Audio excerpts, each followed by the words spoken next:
Following 1819 News? If so, consider joining 1819 News as a member. As a nonprofit news organization, we depend on the support of Alabamians like you. Memberships start out as little as $5 a month, and you'll get access to exclusive content only offered to our members. You'll be supporting independent journalism done by people who cherish Alabama values. Become a member today by visiting 1819news.com and clicking Become a Member. That's 1819news.com and click Become a Member today. There are 10 bills within the state legislative session that are pushing forward very conservative values that have yet to be voted on by state lawmakers. A pastor in Mobile wants to see one bill in particular get passed. That bill bans the instruction of gender identity and sexual orientation within public schools. The lead pastor for Pathway Church, Travis Johnson, was on FM Talk 106.5 out of Mobile talking about this bill with 1819 News Editor-in-Chief Jeff Poore. Our schools are supposed to be education centers, not indoctrination centers. So just recently, the APA listed gender dysphoria as a mental disorder. So we are tax funding the affirmation of mental disorders on children. And so it's very important. I'm Andrea Tice. For more news affecting Alabamians, go to 1819news.com. And while you're there, subscribe to the daily newsletter. Looking for a fresh, satisfying lunch? Look no further than Epicure and Jack's Tavern. Dive into their special lunch menu featuring 3 dishes for only $9.99 for seniors and $13.99 for others, complete with a drink and bread. At Epicure and Jack's, they pride themselves on creating every meal from scratch daily. No fast food, just real food that warms the soul. Stop by Epicure and Jack's Tavern today and savor the difference. Progressive knows there are some surprisingly expensive things in life, like fences. A house with a big yard and a white picket fence was always the dream. But then you saw the price to install a fence and you're wondering if the color is driving the price up. Nobody ever dreams of a beige or a gray picket fence, right? So maybe those fences are cheaper. But no, they're not. Then you remember that switching your home and auto to Progressive could save you hundreds and make all your dreams of a fence come true. Progressive Casualty Insurance Company affiliates and other insurers. Not available in all states. Febreze. As a rideshare driver, I love keeping my car smelling fresh and clean. So when I'm driving, I only trust Febreze car vent clips, featuring 3 distinct intensity settings, because it's that little touch that sets me apart. I can turn the intensity down for subtle freshness, or I can turn it up for when I want lots of scent. So whether it's set to low, medium, or high, with Febreze car, I know my car's going to smell amazing. Which keeps my driver rating right where it belongs. Picking up!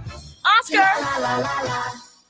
You want your floors to scream new, fresh, and stylish. But if yours are groaning, tired, old, and outdated, you're in luck. Because the Prattville Spring Sale is your opportunity to revitalize your floors while you save on the best brands available, including Mohawk, with perfect and professional installation and Prattville's unbeatable lifetime warranty. Hi, I'm Ray Bowles from Prattville Carpet. If you're looking for carpet, hardwood, laminate, vinyl plank, or ceramic tile, call us today for your free measurement. Prattville Carpet, we're more than just carpet. Start shopping now at PrattvilleCarpet.com. The views and opinions of the following program are solely those of the host and other contributors. These do not necessarily represent those of Liberty Acquisitions 825, Blue Water Broadcasting, its management, staff, or any advertisers.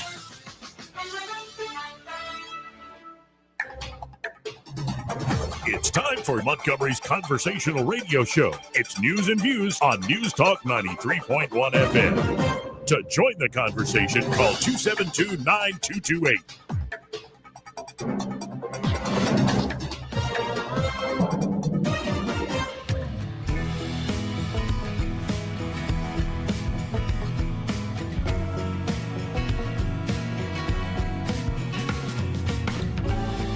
This is how you conduct yourself in a democracy? Welcome into the program. I'm your host, Joey Clark, here on a beautiful day out of Montgomery, Alabama. Later in the show, we will have City Councilman Andrew Szymanski for his monthly visit. Plenty to talk about, especially this big YouTube video that's been making the rounds. But you're also going to get to hear from a young man working with the, say, Republican GOP youth. Brylan Hollyhan's in town. He'll be stopping by the studio. And as we always do to kick off the show on Wednesdays, we have Jeff Poore, host of the Jeff Poore Show and editor-in-chief there at 1819news.com. Jeff, how you doing today? I'm doing all right, despite the way I sound.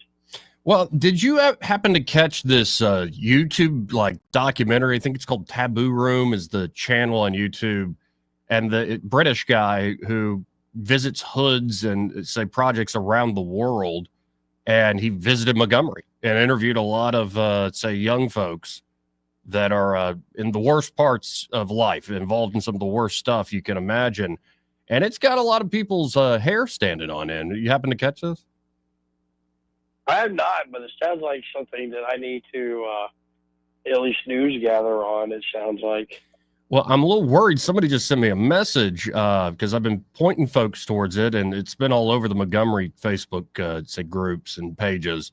But it looks like WSFA, because they use clips, news clips from SFA, WSFA has had the video taken down on YouTube for copyright reasons. So I guess that's a favor. Are you kidding me? Right. That's awful. It is. And it's just a quick clip, like shooting at a big, massive party, shooting here. It's not like they ran a whole SFA piece.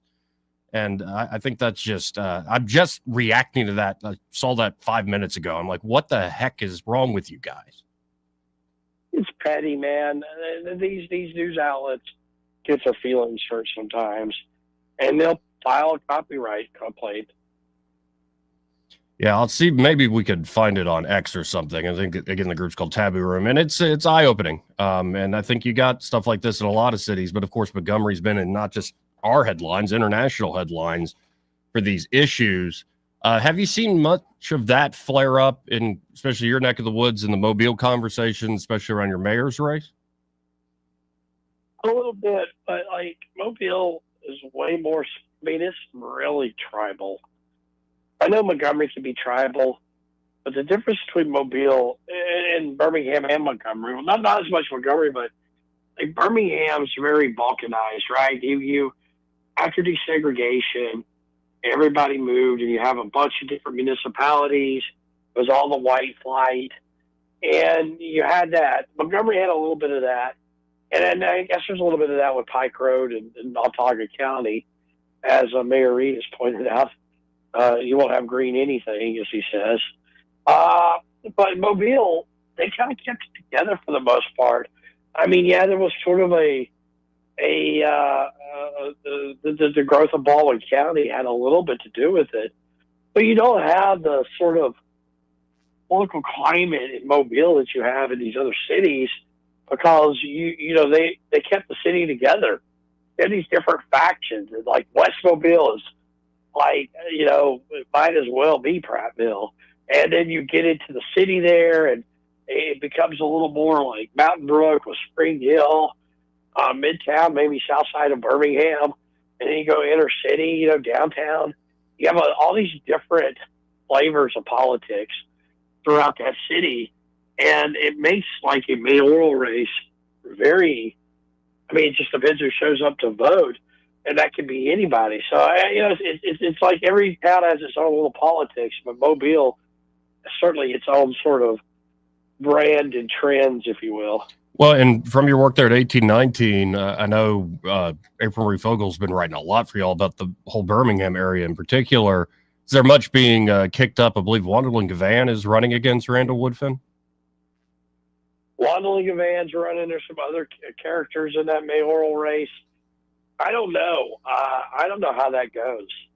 And I don't really know what the mood is about Randall Woodfin. I mean, I know from the outside looking in, he's not got a lot of fans, but inside the city of Birmingham, maybe it's a little different. And, I have no read on that. I don't know. Wanderlin Gavan is a serious candidate for mayor. I mean, she is a state lawmaker. But does she, different parts of that city vote for her? Right. And I to me, probably not. Yeah, and at times I've seen her as over the top, even camp, but then she'll also put on, say, her lawyer's hat, and I wouldn't take her lightly if I was the current mayor there, despite how she can be over the top sometimes. No, and she's grown on me. Like, I used to just think it was just Clown City with her, right? Right. She was just up here saying crazy things and being crazy and wanting the spotlight, and there's probably a little bit of truth to that. But some of what she does is very constituent driven. And I mean, I kind of will acknowledge that now. And there's a method to the madness. We think it's silly and maybe a little beneath the body, as high-minded as you want to call the Alabama legislature. But at some point, you're like, okay, I see what she's doing now. Some of it's unnecessary, obviously, but I think you take her serious. But I don't know if you take her serious as a mayoral candidate. Well, we'll see. And zooming out from, say, the municipal level to the state government level, I believe the top headline there at 1819news.com right now is drama erupts between House, Senate, as both refuse to pass each other's bills. And this is State Senator, I believe, Andrew Jones, threatening filibuster for the remainder of the session. What the heck is going on at the State House? It happens every year. You have a dust-up between the House and the Senate. The House thinks the Senate's not passing enough of their bills, and the Senate thinks that the House isn't passing enough of their bills. And typically this is how it goes. When the one senator's not getting his bill through, he will filibuster. He will stop everything. They will carry over House bills because of one guy's bill. And this is really leverage they have over the House because they can do this because the rules are so different than the House rules. And you see it almost every year where, things get tied up. Now, with Andrew Jones as the senator, it's a local bill dealing with an ATV park, somewhat controversial. But I think it just kind of gets worked out like everything does, and the show will go on. And does it look like, despite, say, best efforts by yours truly and maybe a few others, it looks like they're going to raise taxes on overtime workers here in the state? I think they got to take some heat for that, right? They should. And maybe they've already taken some heat. But Joey, Georgia gave a big income tax cut yesterday. Brian Kemp signed that into law. And as we know, Tennessee and Florida don't have an income tax. Mississippi's trying to end theirs. Why don't we do it in Alabama on the income tax? We're raising the income tax. I mean, they could say, well, that's not really fair, Jeff. That's a cheap talking point. But it's true. It's not like we're having discussions about how to end the income tax in Alabama. They are literally raising the income tax. And I think it's a contrast. I mean, similar sort of economies in some ways. You got a mix of everything with Georgia, Florida, Tennessee, and Mississippi. And they got to be called on it. Now, does this mean action later on down the road? I don't know, but this thing with the grocery tax is a bait and switch, man. They did this to take that penny out the grocery tax. They're statutorily obligated to do that already. Yes. That penny was going to come off at some point, and now they're going to do it in lieu of the overtime tax. I don't know who was asking for this deal, like why they said, hey, instead of this overtime tax, let's go ahead and do this. Like, there was no clamoring by the public for this. And as such as it was, this is the deal we got. But it's not really clear to me why, except maybe they just did not want Democrats to get credit for it. That's all I could figure. They didn't want Anthony Daniels to have a victory lap. I think it's silly if that's true. But, when you talk to people, there's a little bit of that discussion that the Democrats, you don't want them taking credit for something that Republicans should have done in the first place. Well, and I really do think some of the, say, players involved believe this was a beta test that was capped at like 25 million, 30 million, and it was going to go through 27. It's capped every year. And then I believe it was an executive amendment by Ivey that sort of lifts the cap and let it rip to June of this year. And it's like taking back a Christmas gift. It'd be one thing if people were saying we need to cut the overtime tax and they're like, no, we can't afford it. It's like, it's already in place. This should already be the baseline. And it's not like y'all aren't spending money certain places that maybe could be squeezed a little bit. I just think it reminds certain folks, and it does play into whether you think it's hogwash or ridiculous, whatever, or unfair. There are a lot of folks in Alabama that feel like Montgomery and the Montgomery insiders, the so-called big mules, yada, yada, yada, get what they want first and say the guy having to work the 10-hour shift at Hyundai, he's not our concern at the end of the day. No, and I've always had this complaint about the Alabama legislature, the government in general. It's very corporatist. The priorities seem to be geared around big business. It's just like we had the port expansion in Mobile. Who was asking for that? Who was asking for this grocery tax? The retailers, the grocers? I don't know. But everything just seems to center around making big business happy first, and not really. I guess maybe they view it like this, Joey. The public's so disengaged. You only have 13-14% turnout at the primary phase of these election cycles. To hell with the people. We need to make business happy because that's where our bread is buttered. I think about this all the time. There's just no response. And on something like this, a very populist issue that President Trump's even talking about, they just gone the other way on it, and it's remarkable. Now, last thing before I let you go, I, of course, this week read about Coach Tuberville. I guess the people are still, I talked to all sorts of folks like, yeah, he's running, or other folks saying, no, I'm not sure about him. For folks who don't know, Coach Tuberville running for governor here in the great state of Alabama. And from what we just talked about, that sort of corporatist system, I don't want to just see, I like Tuberville. I publicly have stated I love some of the stands he's taken in the Senate. I think he's very much gets the Trump America First thing. But I worry he might just be roped into putting his name on top of the same corporatist concerns we've seen forever in the state. And that would be disappointing to me. I want him to go big and bold if he's going to do it. I think that's a fair criticism. I think you're right. Now, if we're looking at this, Joey, and you're having to make a bet, not only knowing what you know now, and you have to choose between Tommy Tuberville or Will Ainsworth as a disruptor, who you got? If I had to choose right now. Yeah. I mean, I'm still probably going to bet on Tuberville to be more of a disrupting force in state government than Ainsworth. I tend to agree with you because he does have that sort of outside sway. What I like about Ainsworth is he can, with all that money, he can be much more independent than, say, the usual person that relies a lot on fundraising. But I don't know. That's a good question. Well, Ainsworth's like an interesting guy. He could start out Saturday morning in Jasper and a Bama Carry group, get a standing ovation.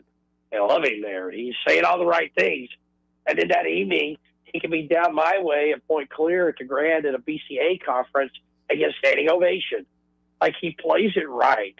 But what Will Ainsworth shows up to work that day, I don't know. It could be one of either two ways. Tuberville, I can think it could be one of two ways with him too. But if you're just betting from if you're just trying to handicap this, it's got to be Tommy Tuberville right now based on the Senate performance. Yeah, I think you're right about that. But I guess what I'm hoping for, praying for, and I think would be great for the state is, say you have an Ainsworth-Tuberville matchup going for governor, who can out-populous the other. I think it would be very healthy for this. That sort of dynamic competition could make them both maybe better than they would without competition.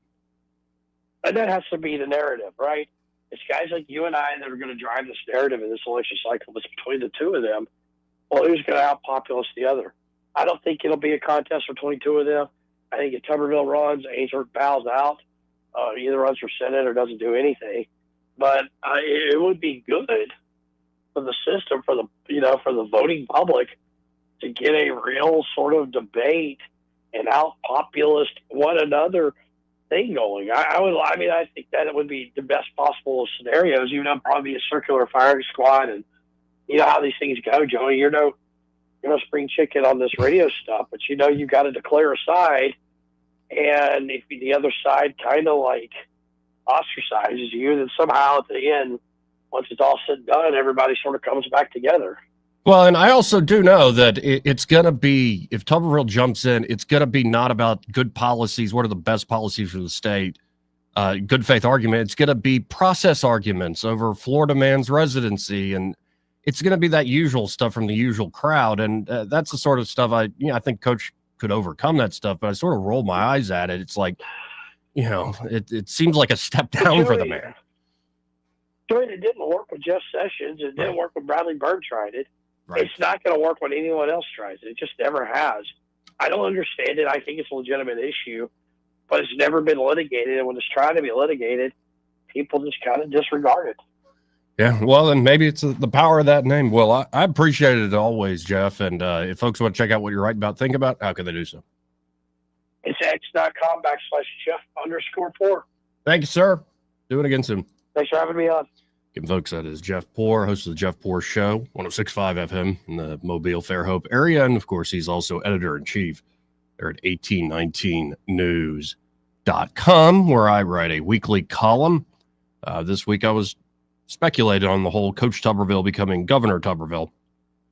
And, it's interesting how people react to headlines and react to the first sentence or something. If you actually read the argument, I want people that run for office to do big and bold things, and not just for the sake of being big and bold, but I think calling your shot, going for the big thing that is good for people in the state is much better than the usual stuff we've had.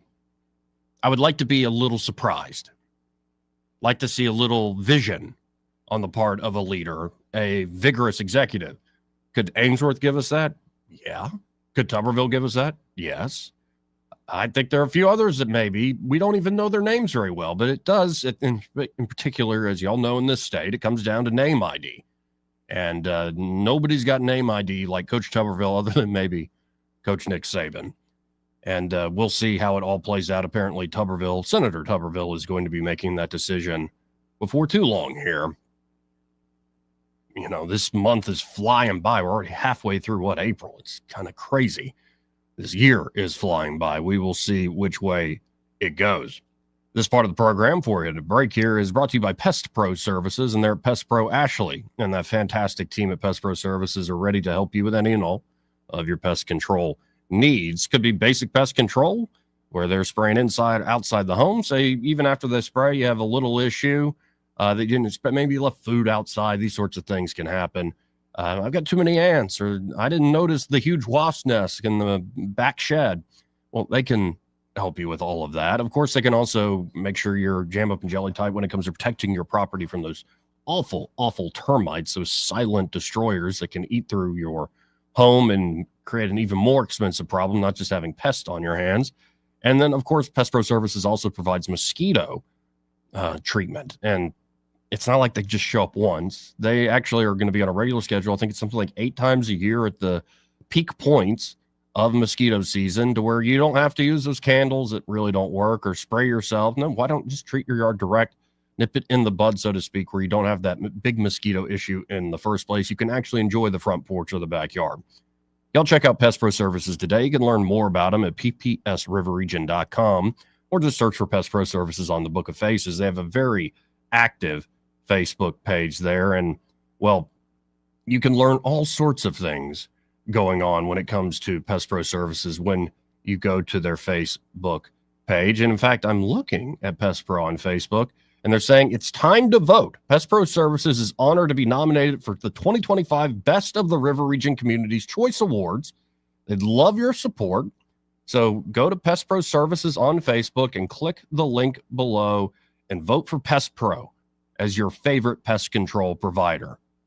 And of course, if you want to call them direct, 265-9990. That's 265-9990. When you want to know, call a pro, Pest Pro Services, and be sure to tell them that Ashley, that great team, that Joey, that fellow on the radio, sent you. 272-9228. Eddie should be joining us a little later in the day, but he's out there real estate. Always be closing. We know. Always be closing. Glenn Ross, it's like a Bible to that man. I mean, not the Bible. The Bible is the Bible. But you know what I'm saying? He takes it. He's always, he's always about that coffee is for closers stuff, getting those leads, And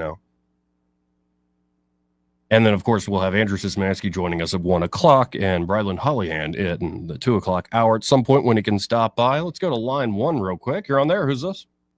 Soldier Boy. What's up? Hey, I'm happy to see the Attorney General of the state of Maine is applied to the Department of Justice about, boys, transgender boys playing in girls' sports. They're going at a different angle. They're not going this time by the social or equality crap. They're going for safety, which is a good angle, I think. and he's got several other attorney generals that are backing him up. So it's going to be interesting. Oh, it's going to be a heck of a fight, and I guess you saw some of that press conference Attorney General Bondi did earlier today. Yes, I did. Yeah, she when she gets all worked up, I wouldn't want to be on her bad side. For folks who haven't heard this, Soldier Boy, let me play a little bit of it for them out there so they can get a sense of it. Department of Justice is announcing a civil lawsuit against the Maine Department of Education. Yep. The state of Maine is discriminating against women by failing to protect women in women's sports. Pretty basic stuff. This is a violation of Title IX. The Department of Justice will not sit by when women are discriminated against in sports. This is about sports. This is also about these young women's personal safety. I've met many of these women throughout the past weeks and months, and what they have been through is horrific. We have exhausted every other remedy. We tried to get Maine to comply. We don't like standing up here and filing lawsuits. We want to get states to comply with us. That's what this is about. We have repeatedly notified Maine of its infractions and urged them to remedy the situation to protect women. We've stripped grants from Maine through other departments, and we are going to continue to fight for women. They also later, I'll go to it later, brought out Riley Gaines, who everybody's gotten to know now. And strong statement. It seems like she's got a set of kahunas underneath that skirt. I'm finding more and more some of the women in politics have the more of a steel spine than a lot of the men in politics. Well, I like the angle she's going at. She's not going to go in with the civil rights crap and everything angle. She's going to the courts for safety. Yeah. I think she's got a very good legs to stand on when she goes in front of that court when it comes to safety. And also across the pond, the United Kingdom Supreme Court ruled that, trans women aren't women, that a woman is defined by biological sex. So the high court there, I mean, it seems like some of these nations, we're getting our just common sense back here. I think it's going to be interesting. See if the state of Alabama's attorney general jumps on board. I imagine he will, if he hasn't already. With the attorney, yeah, that's what I was thinking too. Alabama was very early to this, and Steve Marshall was defending a lot of these laws passed very early in this saga to the hilt, and he was successful in defending them. So, your last 1819 individual that you were speaking to, it's amazing. He named off 3 or 4 states that don't have state income tax, but we can't even get 1% for or get rid of the grocery bill tax. What's going on? I mean, what's going on with our money? Where are we spending it? Oh, the education budget keeps being record amounts. The general funds record amounts. It's just more and more spending. For some reason, every year it always requires more spending. Sounds like who's that group? Doge? Is that what it's called? Doge would be nice to bring to Alabama, and there are others out there saying we're doing Alabama Doge. I'm like, y'all ain't doing Alabama Doge, phonies. There ain't no Doge. I know what a Doge is. Well, it's interesting. State of Alabama, being in retired military, my military retirement check is tax exempt. Okay, so if they can do without that, they can surely do it without the person working out there. And are they going to vote against in the 12-hour the overtime tax? They are going to let that tax cut expire. Yes. Oh my God! So call it a $300 million tax increase on overtime workers. That's just sad. The people that are wanting to work and who are working and then are contributing by paying taxes going to get penalized, basically. But Soldier Boy, we're giving you that extra grocery tax cut, that 1 cent off that we promised you years back. We're just going to go ahead and give it to you after dangling in front of you forever. Oh goodness! Well, that's just like the mayor back. What was it? Bobby Bright said when he raised the city tax up on 1%. It's just transitory and temporary. Yes, and it's been hanging on, but every other mayor's loving it. Yeah, there's nothing so permanent as a temporary government program. And our mayor that we currently have, he's so Democrat. His answer to everything is to raise taxes.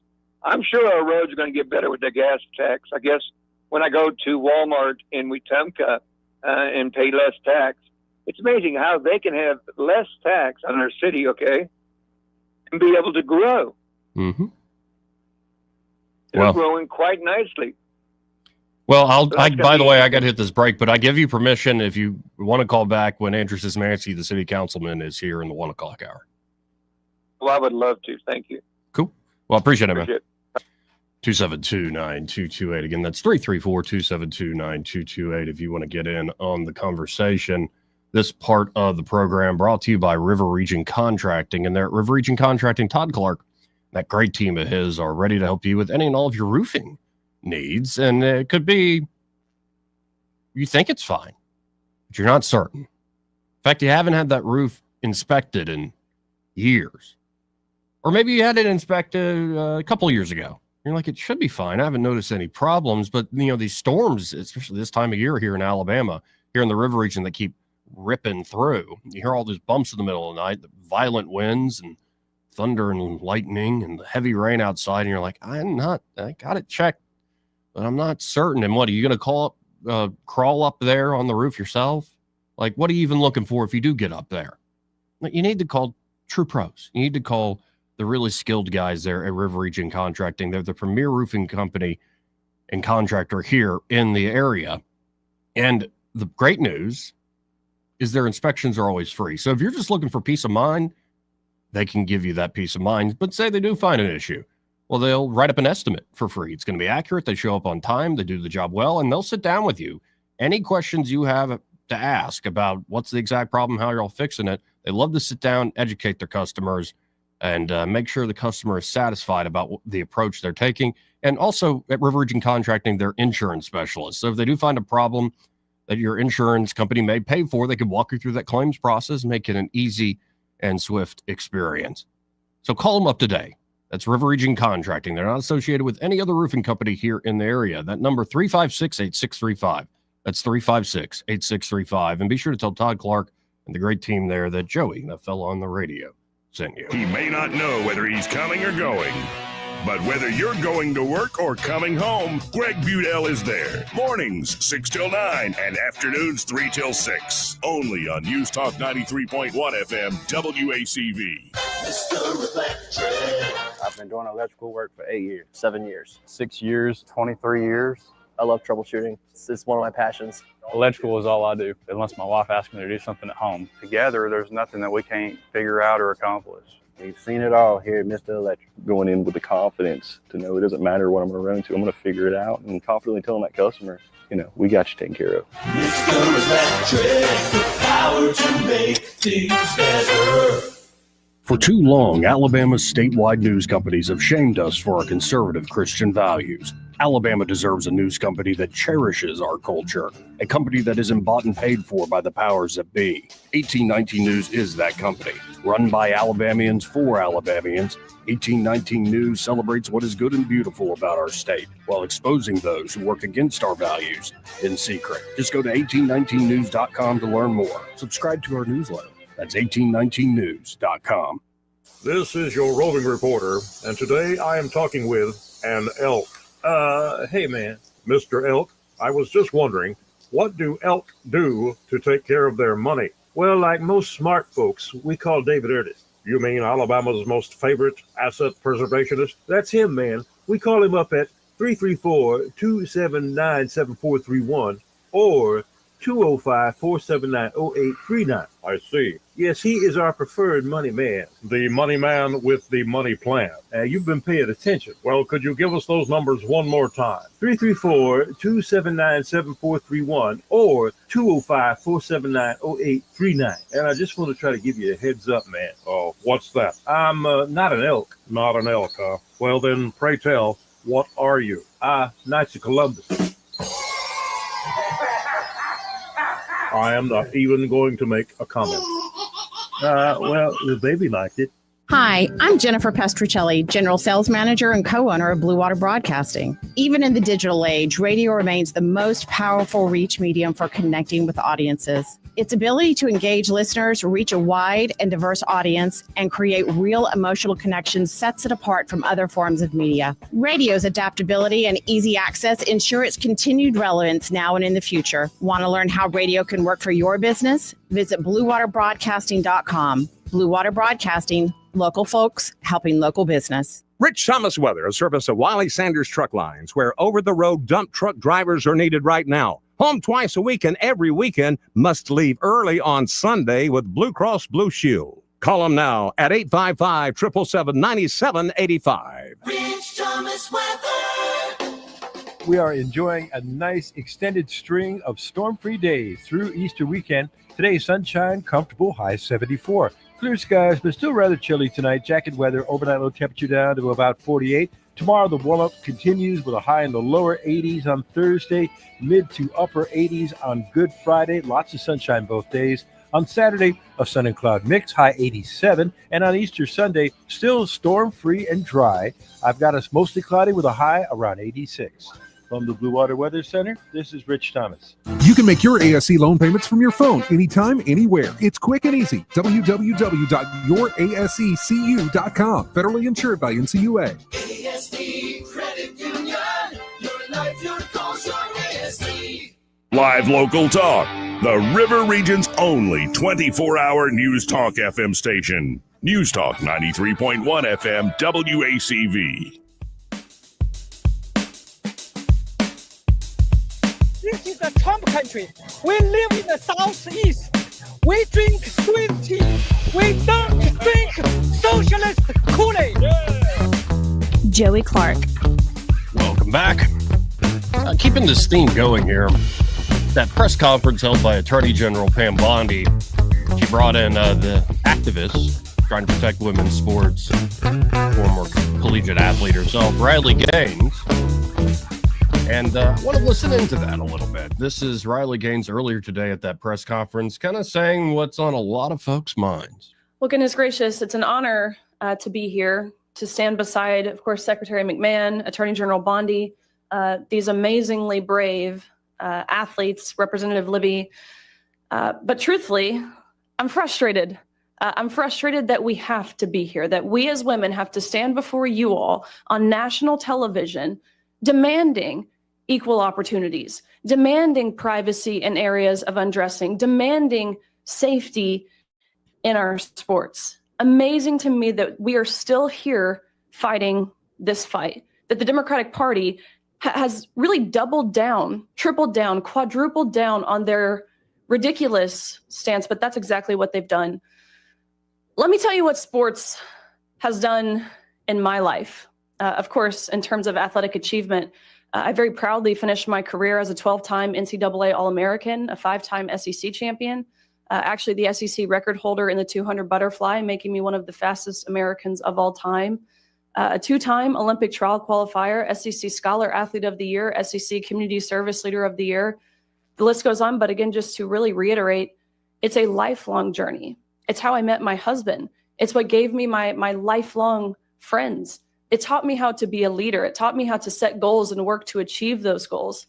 All things that, of course, I'm utilizing in my life now beyond sports, that leadership in Maine, Governor Mills, Democratic leadership really across the nation, that's what they're denying girls and women of.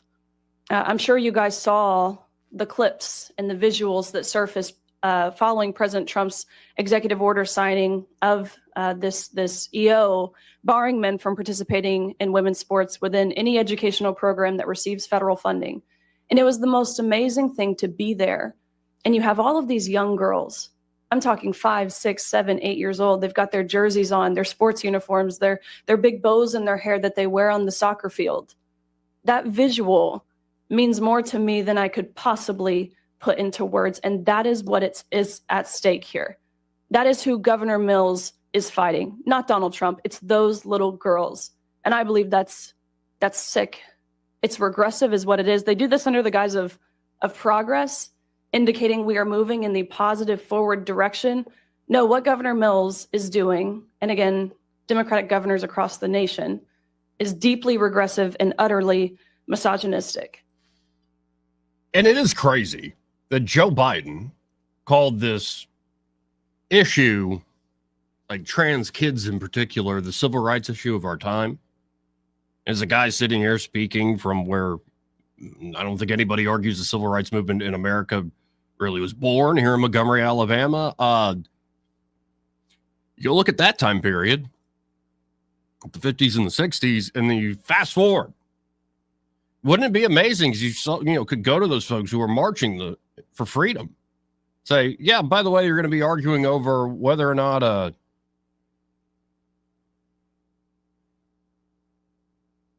all the words coming to mind I can't say, dadgummit, whether or not a dude can claim to be a woman and then just enter into women's sports, as Riley Gaines just laid it out.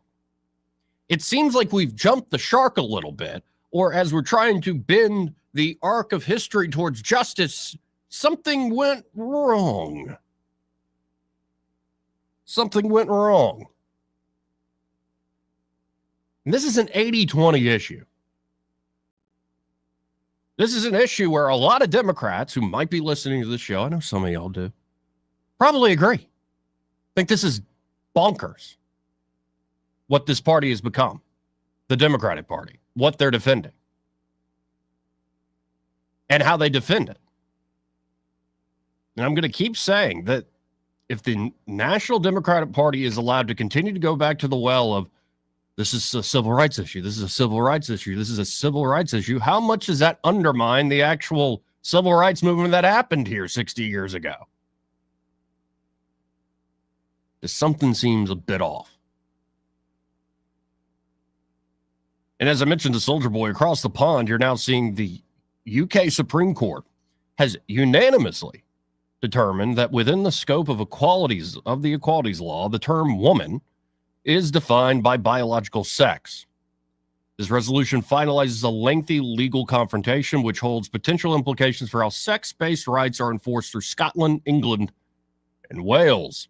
The decision favored the advocacy group For Women Scotland, which contested the far-left Scottish government's position that sex-based safeguards should extend to individuals with a gender recognition certificate, that is, trans women. The crux of the legal debate was the proper interpretation of the 2010 Equality Act, a piece of legislation applied across Britain. Lord Hodge clarified that the central issue was the legislative definition of the terms woman and sex. According to the court, these terms are predicated on biological distinctions. Campaigners were visibly emotional upon leaving the courtroom after the ruling. Outside, For Women Scotland co-founder Susan Smith expressed gratitude to the court, stating that spaces designated for women will continue to offer security based on biological definitions. Meanwhile, UK officials affirmed that this decision provides clarity for service providers such as hospitals and sports clubs, affirming that single-sex spaces are secured by existing law. In contrast, Maggie Chapman, a Scottish Green Party member of the Scottish Parliament, known for her advocacy for trans rights, quote-unquote, described the ruling as troubling. The legal challenge is traced back to a 2018 Scottish bill aimed at gender balance on public boards, which included transgender people in quota consideration. And we're a long way from the Scottish Enlightenment. The matter has been repeatedly contested in Scottish courts with varying outcomes until now. The ruling concludes that interpreting sex as, quote-unquote, certificated, which is odd, would create inconsistency in legal definitions and weaken existing protections, specifically for single-sex environments and groups. This clarification seeks to ensure coherence in legal protections and rights. And you have this effect now going on with the Trump administration trying to straighten things out. And of course, this battle over so many of these cultural issues is now extending, beyond just, say, protecting women's sports. It's going and affecting, as we mentioned yesterday, I think the real oligarchs. One big part of the oligarchy in this country, of course, is the Ivy League. And Donald Trump is not lightening up, putting out this missive today. I won't do the Trump voice because it's very long.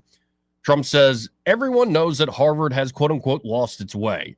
They hired from New York, Bill de Blasio, that guy, the guy who killed the groundhog, and Chicago's Lori Lightfoot at ridiculously high salaries and fees, two of the worst and most incompetent mayors in the history of our country, Trump writes, to quote-unquote teach municipal management and government. These two radical left fools left behind two cities that will take years to recover from their incompetence and evil. Harvard has been hiring almost all woke radical left idiots and quote-unquote bird brains who are only capable of teaching failure to students and so-called quote-unquote future leaders. Look just to the recent past at their plagiarizing president, who so greatly embarrassed Harvard before the United States Congress. When it got so bad, they just couldn't take it anymore. They moved this grossly inept woman into another position, teaching, rather than firing her on the spot. Since then, much else has been found out about her, but she remains in place. Many others, like these leftist dopes, again, this is all Donald Trump, are teaching at Harvard. And because of that, Harvard can no longer be considered even a decent place of learning and should not be considered on any list of the world's great universities or colleges. Harvard is a joke, teaches hate and stupidity, and should no longer receive federal funds. Thank you for your attention to this matter, says the president of these here United States, putting that out just this morning. So the cultural battles are heating up as you're also seeing reactions in the economy and the markets. A lot of volatility still in the markets. Markets down, Dow's down about 1.5% as I speak. Now you're looking for what is the Fed going to do? A lot of interesting news of how consumers are buying stuff up early before maybe some of the tariffs go into effect. So there are a lot of moving parts to the whole Trump agenda. We'll try to stay on top of it. But right now, Trump has Harvard in his, line of sight. Let's go to line 3. You're on there. Who's us? Hey, Steve Brubaker. Hey, how are you? Hey, good. That was a great opening. You know, without Trump, I think, I would be so depressed about the way things are going.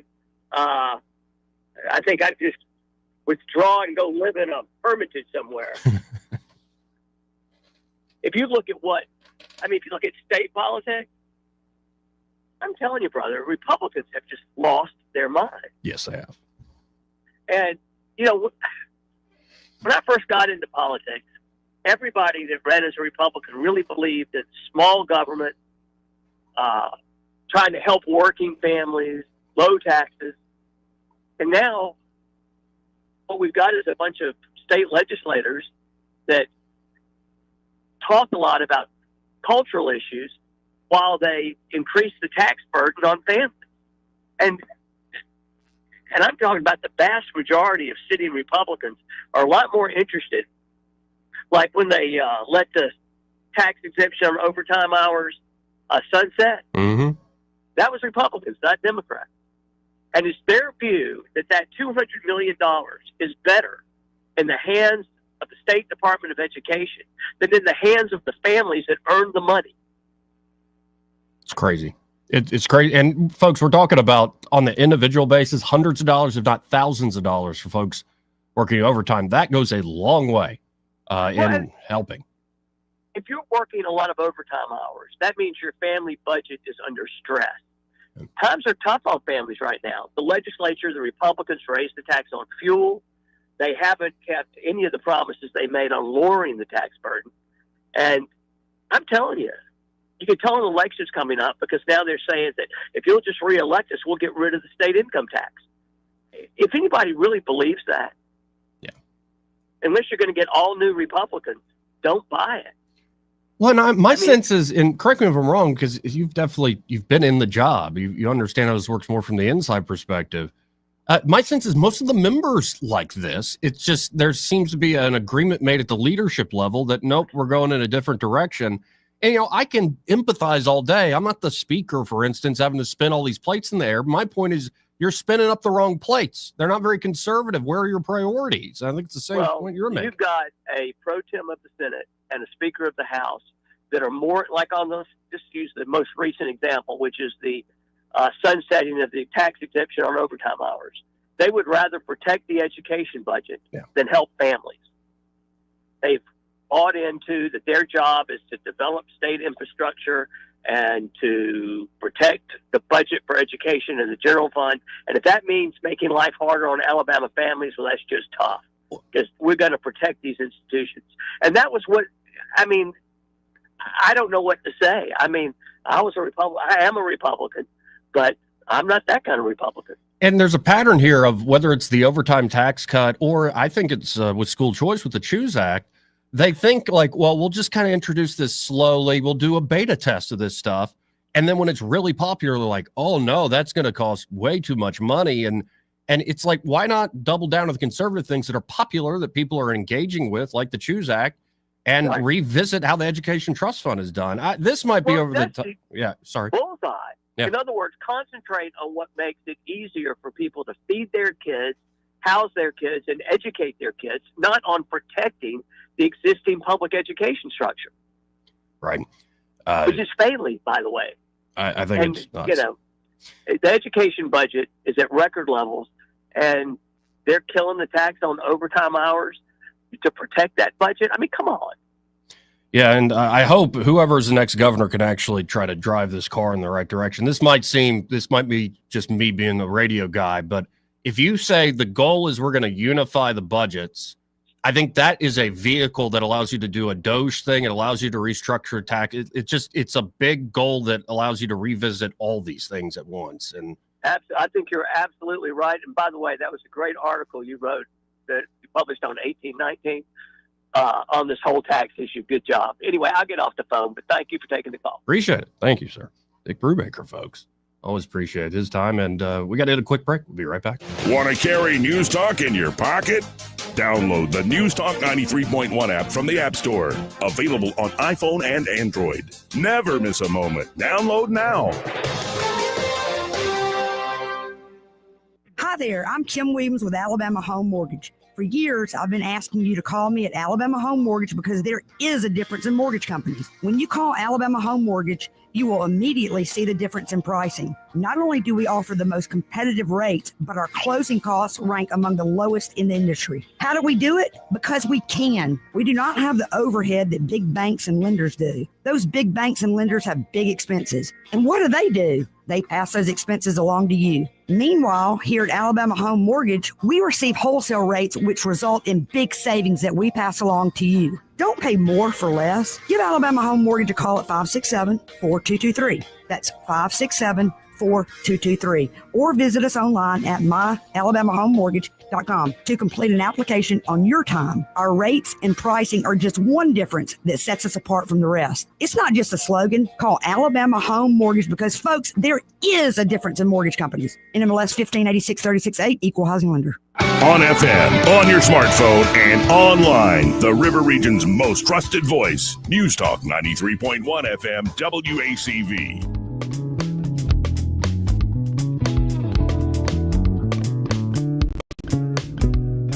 Joey Clark. Welcome back. Let's go right to the phones and talk to Austin Baranko with Invista Advisors. Hey, Austin, how you doing? Hey, having a great day, Joey. What about you? Pretty good day. Just powering through. Now, one thing I've noticed in a lot of the financial headlines is a lot of consumers are trying to get their hands on stuff before tariffs go into effect or get too bad. I guess I'm wondering, this will pop up probably as a good number in economic reports. Are we pulling demand essentially forward where it might have been in the future is what I'm worried about? Yeah, it's a great question, and there's still, kind of a shroud of mystery around the answer to that question. Some of the research that I've been doing has been claiming that, people who pre-ordered goods for their businesses or, personal items have been held up in customs, for over 2 weeks. And so, I'm wondering if, customs is purposefully withholding, letting those into the country, waiting on an outcome and clarity on the tariffs. And I think anyone that claims to know what the outcome is going to be is, either has a crystal ball or is just taking a guess. Because as you've seen the last, call it 3 weeks now, this market has been whipped all over due to the tariff discussion, and it seems like it's constantly developing. New news is coming out, exempting some items from the tariffs. Another area of the tariffs that I've read into a little bit that I'm watching closely is that China claims to put a stop to all rare earth minerals coming out of China, which many of those minerals that come out of their mines are used for modern technology, and some of it can only be sourced in Asia, or at least that's where some of the largest mines are. And so I'm watching that closely, but it's anyone's guess as to when this tariff stuff will settle out. And I think that's why we're seeing tons of movement, daily up and down in the market. It can't really get a good foothold. Yesterday we opened up and finished down. Today we're down in all three major indices. And, one thing the market hates is uncertainty. And I'd say this is one of the more uncertain landscapes regarding tariffs in the market that we've seen, and certainly in my professional career. 11 years now, I haven't seen anything like this. And so, what can you do in a time like this where there's uncertainty? Really, it's just kind of protect the assets that you have and wait for some clarity. If you want to take, a gamble here or there about what direction this market could go based on the tariffs, pre-ordering goods is, maybe a way to do that. But like I said, some of these, online forums are talking about holding up goods in customs. They're tracking shipments from China to the U.S. They say they've been received in the port, but they've been held in the port for 2 weeks. And so it's anyone's guess as to whether pre-ordering is even going to be effective against these tariffs. So I don't know. I'm waiting to see right now how it's all going to play out. But that's what I'm seeing on my end. Have you seen anything different on your end? I have not. That's pretty much what I'm seeing, and I'm running out of time here. Maybe Friday or one of these days we can talk about what's going on in the treasury markets, and folks wondering is it the Chinese or Japanese hedge funds or Japanese life insurance folks and Nippon Life, and I don't know, maybe that's a longer conversation we'll have one day. But before I let you go, if folks are looking to work with you and the team there at Invista Advisors, how can y'all help them out? Yeah, so, we have a full suite of financial services that we offer, but, we're always going to start with a plan. So when you come in and meet with us, expect the first meeting to be fact-finding. We want to know every aspect of your financial life, and then we can build a plan based around your goals. That could be retirement, putting your kids through college, buying or selling a business, anything in that realm, we're happy to help with, and just give us a call, and we're happy to get started. That number, folks, is 387-0094. And when you call them up at 387-0094, be sure to say, hey, I heard Austin Marenko on the radio with Joey Clark and want to see what y'all can do for me. Appreciate it, Austin, as always. Yep, thank you, Joey. Again, folks, that is Austin Marenko with Invista Advisors. The opinions voiced in this material are for general information only and are not intended to provide specific advice or recommendations for any individual. All performance referenced is historical and is no guarantee of future results. All indices are unmanaged and may not be invested into directly. The opinions expressed in this material do not necessarily reflect the views of LPL Financial. Securities offered through LPL Financial, member FINRA SIPC. Investment advice is offered through Invista Advisors, registered investment advisor and separate entity from LPL Financial. Second hour coming up. Andrew Szymanski, counselor Andrew Szymanski from Montgomery City Council, here for his monthly visit. Looking forward to this. Y'all stay tuned. Broadcasting from the Riverside Chevrolet Master Control Center, this is WACV Cusada, News Talk 93.1 FM. When it's Chevy, it's Riverside. With SRN News, I'm John Scott. Iranian state television confirming that the second round of Iran-U.S. nuclear talks will be held in Rome. The talks will be mediated by Oman, as they were last weekend.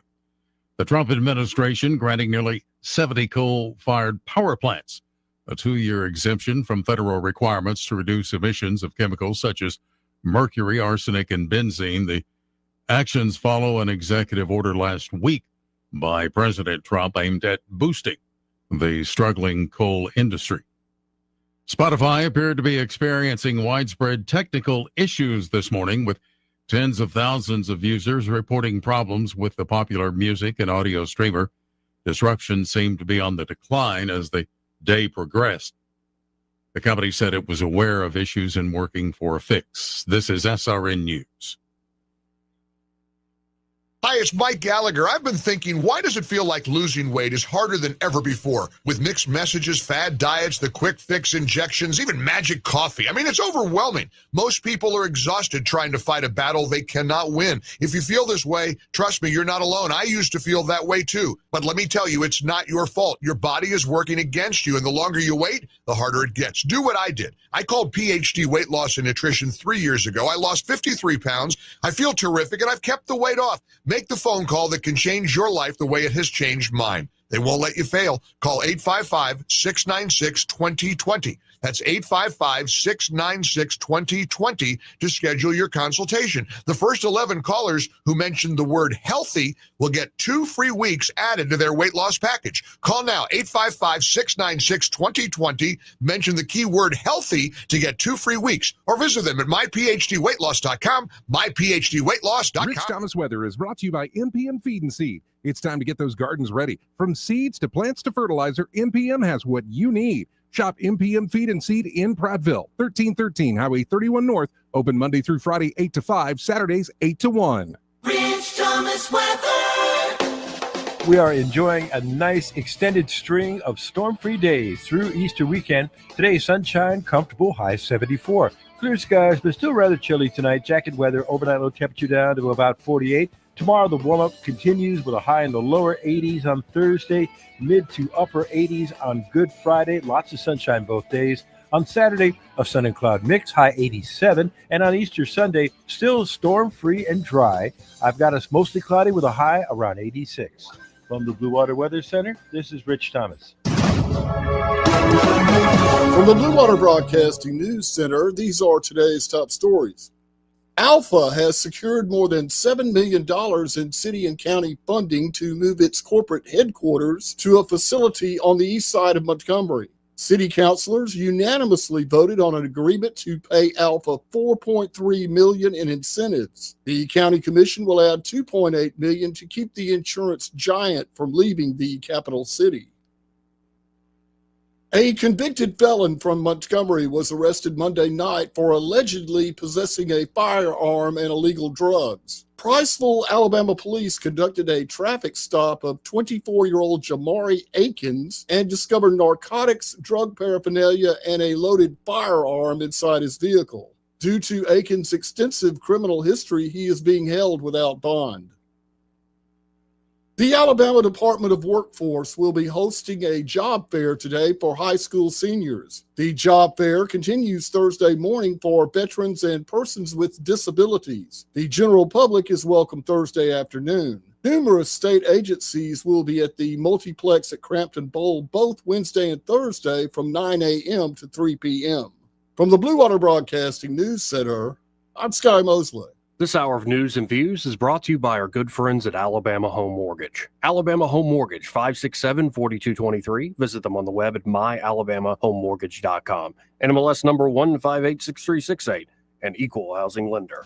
Don't you love the feeling of coming home to a clean house? Let Southern Bell's cleaning service get your home in order. Families in the River region trust Southern Bell's because they know Callan and Jesse will show up on time and believe in cleaning the old-fashioned way. They bring all their own supplies and specialize in full-service, residential, commercial, vacant properties, and construction cleanup. Estimates are always free. Call Southern Bells today at 546-0715 or follow them on Facebook at Southern Bells Cleaning River Region.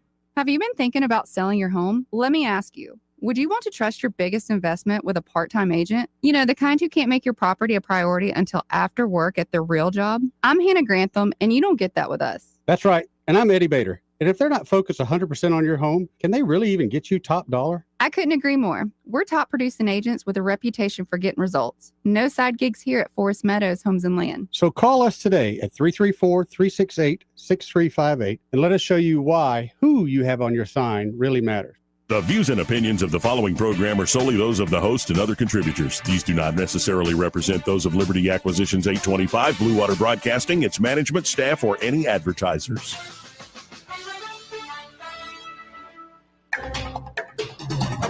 It's time for Montgomery's conversational radio show. It's news and views on News Talk 93.1 FM. To join the conversation, call 272-9228.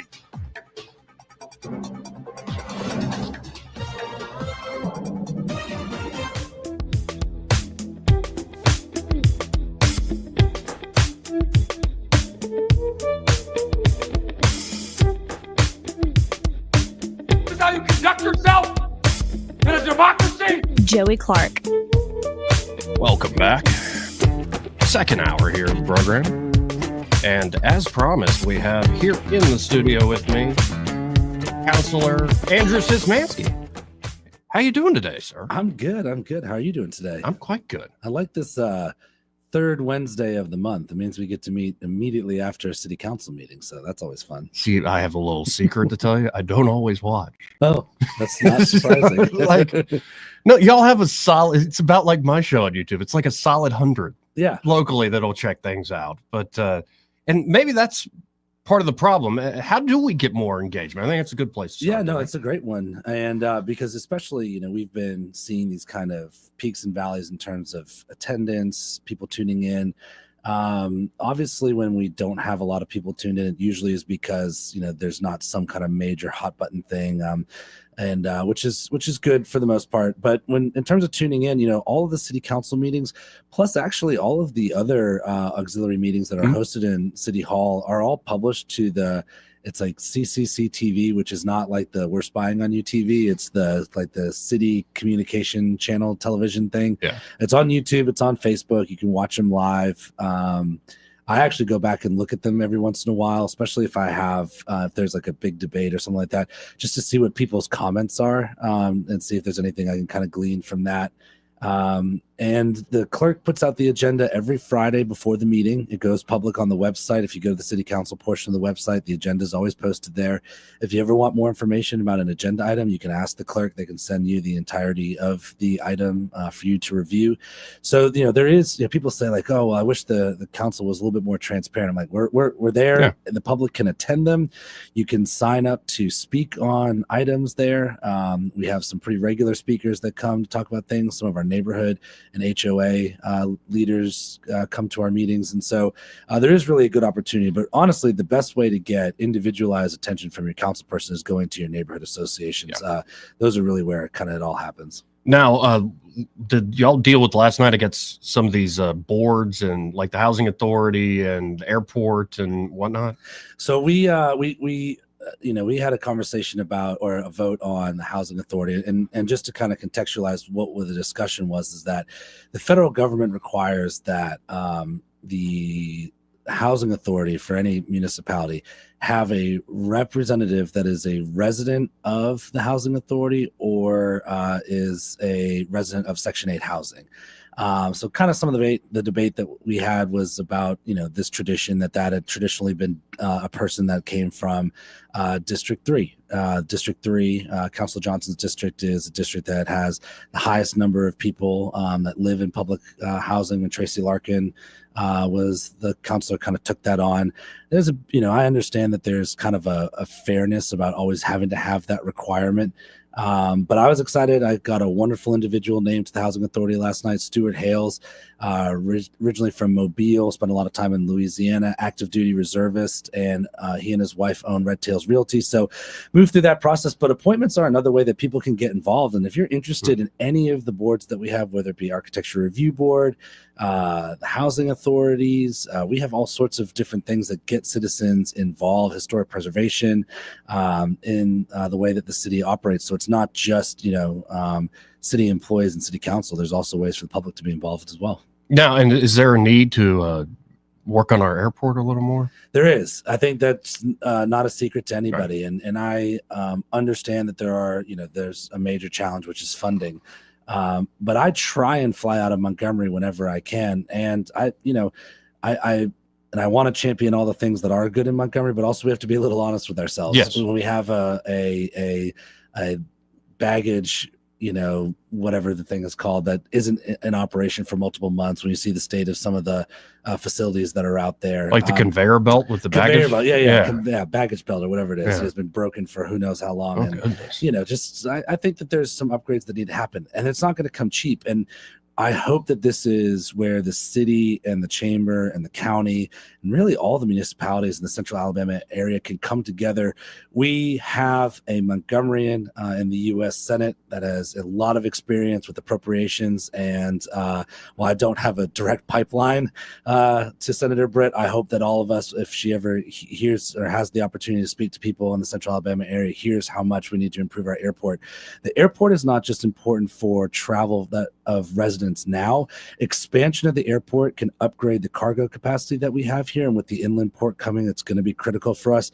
And when those cargo planes are coming here, they're paying to land on our runways, and so it's a huge opportunity for growth for us, especially as we continue all of the Hope Hull development that's happening down there and the industrial development. So airport's critical. Also, apparently, we didn't realize that when we went from F-16 to F-35s, the F-35s are a lot more heavy and dense, and are starting to put little dents in the runway out there. Well, and I'll just say, I'm not, of course, I would never pretend to speak for Senator Britt, but I think you'll have a friend in that cause with her. Yeah. Won't take much argument, if any. And when you go into a little more depth about the industrial development going on around the city, because my read is we seem to be primed on the investment side to really start booming here. Yeah, well, so we had the ribbon cutting and kind of the groundbreaking for this kind of, we've been talking about it for a while, but it's moving forward now. The inland port, that's going to be kind of a way to take in cargo. Mobile Bay has been dredged. It can now take in bigger ships. That cargo is going to start coming to Montgomery within the next few years when that project is done, and then get distributed on our rail cars out to the rest of the country. It's a huge opportunity for logistics companies to come here. But then also we see the manufacturing that's being done out there. We have, of course, we've talked about a million times, the pride and joy of 2024 was the Meta announcement and the $860 million that was announced there. The $35 million expansion of the Amazon facility. Genpack, which is a really unique company that actually does plastics and styrofoam, like to-go packaging and like food handling packaging. It did like a $25 million expansion out there, expansions to the Hyundai production. So all that's good. And there's more land. And interestingly, one of the reasons that the Meta project was really intriguing, as I was told, is that we also have really good access to very affordable and easy accessible water. The Waterworks Board has been part of this. And so all of these kind of data and digital footprints, require a lot of cooling. So I'm excited to see all the announcements that have been made. We know some more are coming as well. Well, and is there a bit of a synergistic effect of, as you get more of these types of companies, like they're all, that infrastructure is already there, and it adds to, and it just makes more, it's like a snowball. It does. And so it presents us with a challenge though, right? Mm-hmm. Because everybody will say, look at all these wonderful jobs that we're going to be able to bring because of this industry. The question is that are we turning these jobs into residents? And so one of the things that, when we talk about this, and you and I have had this conversation before, and I know some people will question some of the quality of life and the real importance of those things. The importance is when we announced that we're bringing in 150 people for the Meta facility making over $75,000 a year, are they going to choose Montgomery? Are they going to choose Pike Road? Are they going to choose Prattville? And if we're not meaningfully investing in things that would make them want to choose Montgomery, they're not, right? Right. So, well, and okay, that leads me to education, which is the county function, but very important, of course, to decisions people make. Like, say you move in, you're recently married, you either just had kids, you're about to have kids. Education is a very important thing. I mean, Montgomery Academy is great, St. James is great, Catholic's great. I'm a product of Catholic, but they all cost money. Mm-hmm. How do you think of what went down with the selection of a new superintendent, and where are we going with Montgomery Public School? Yeah, so first off, there was a lot of kind of chatter about the process and the selection, and so I kind of, I talked to some folks, and I decided really not to wade into those waters ahead of the announcement, because I just really wasn't sure what everybody was referencing in terms of some of the transparency and whatnot. I know that there have been frustrations with the board out there. I was on this show. We talked about how frustrated I was when Dr. Brown left. Yes. I thought he was fabulous. And the fact that he essentially was run off by the school board, I think was a real unfortunate and misstep of the Montgomery School Board. They made a selection. They're elected to make those selections, and that's what they did. now we have to get behind this and hold this individual, Dr. Bird, accountable for delivering on all the promises that were made, because public education is key. We talked about it yesterday in the city council meeting. You know, there's been a lot of talk right now about this documentary is out there about violence and how young some of the kids were in there. But that starts early. Okay. My mother was an early childhood kindergarten and first grade teacher for 37 years. I'm a byproduct of the Massachusetts public school system. When talking with my mother, knowing how important, she took a lot of pride in teaching kids that young, just some of the basics. Because if you think about it, if you kind of get off the path by 1 degree starting in kindergarten, by the time you're an 18-year-old, a senior in high school, you how are we steering you back? Right. And back to the tie-in with all this industrial. One of the other problems that we have is, like, when you drive down to Hope Hall right now, there are huge banners outside of every building out there that are advertising jobs, $22, $25, $28, $30 an hour, right? You go from here down towards Troy and Dothan, same thing, all sorts of manufacturing places that are hiring. And if you have kids that are going through our public school system and or not making it through, but if they're making it through and they cannot pass an OSHA test, if they cannot do a job application, if they don't understand how to apply for these jobs, don't have the reading, writing, and mathematical skills to do those basic things that could really vault them into living a middle-class productive life, then they're going to get lost. And so this process, I've heard a lot of people say there were flaws in the process, but the process is over now. Now the accountability starts. Oh, and what's crazy to me, earlier in the show, we were talking a lot about the state government, is the amount of money. I mean, the vast majority of the money spent by the state here in Alabama goes to the Education Trust Fund. And I know they do these other things like workforce development. Makes sense, especially for new industry. But if you're having to do workforce development for adults that you already paid billions of dollars, especially over, say, the life of a young kid, to train, you're having to retrain them for, like, it just seems like such a waste at the end of the day. Yeah, and it seems like it's continuing to put money into the same problem, the same system. And, another great example, my brother-in-law in Massachusetts, we have great vocational schools. My brother-in-law is a byproduct of that. And when he graduated high school at the age of 18, he knew how to build and repair engines. And he went and worked at a Lexus dealership, and within has kind of grown the ladder. He's now in fleet management for one of the power companies that they have in the state. Makes great money. And our towns there, the state commits the same tax allocation that would go to my public high school to the vocational school. And now, in this day and age, they are having to turn kids away because whether it's plumbing, heating, air, culinary, esthetician, hospitality management, all those things that are considered non-traditional educational topics are where the money is and where the industry is. And we're desperate for more of that, right? We want to build 8,000 more homes in Montgomery. We need home builders. We need people that can do construction, lay foundations, put the plumbing in, do the electrical, do the HVAC systems. And so I do, I don't have any say over how the state approaches education, but it is a little surprising to me that we don't have more public available options to put kids into trades so that when they are 18 years old, they are out there making more money than I did when I graduated a 4-year institution at the University of Georgia. So it's interesting to me. Again, folks, we're talking to City Councilman Andrew Szymanski. If you have a comment or question, 272-9228. That's 334-272-9228. How about we hit a quick break? I do want to get into a little more depth of this viral YouTube documentary that was put up, though I saw somebody, maybe it's changed since then. It seems like because of some short clips to set up and frame Montgomery, WSFA has made a copyright claim against the video. Folks, you can find reaction videos that already exist. You ain't going to get copyright claims on all of them. This is the internet.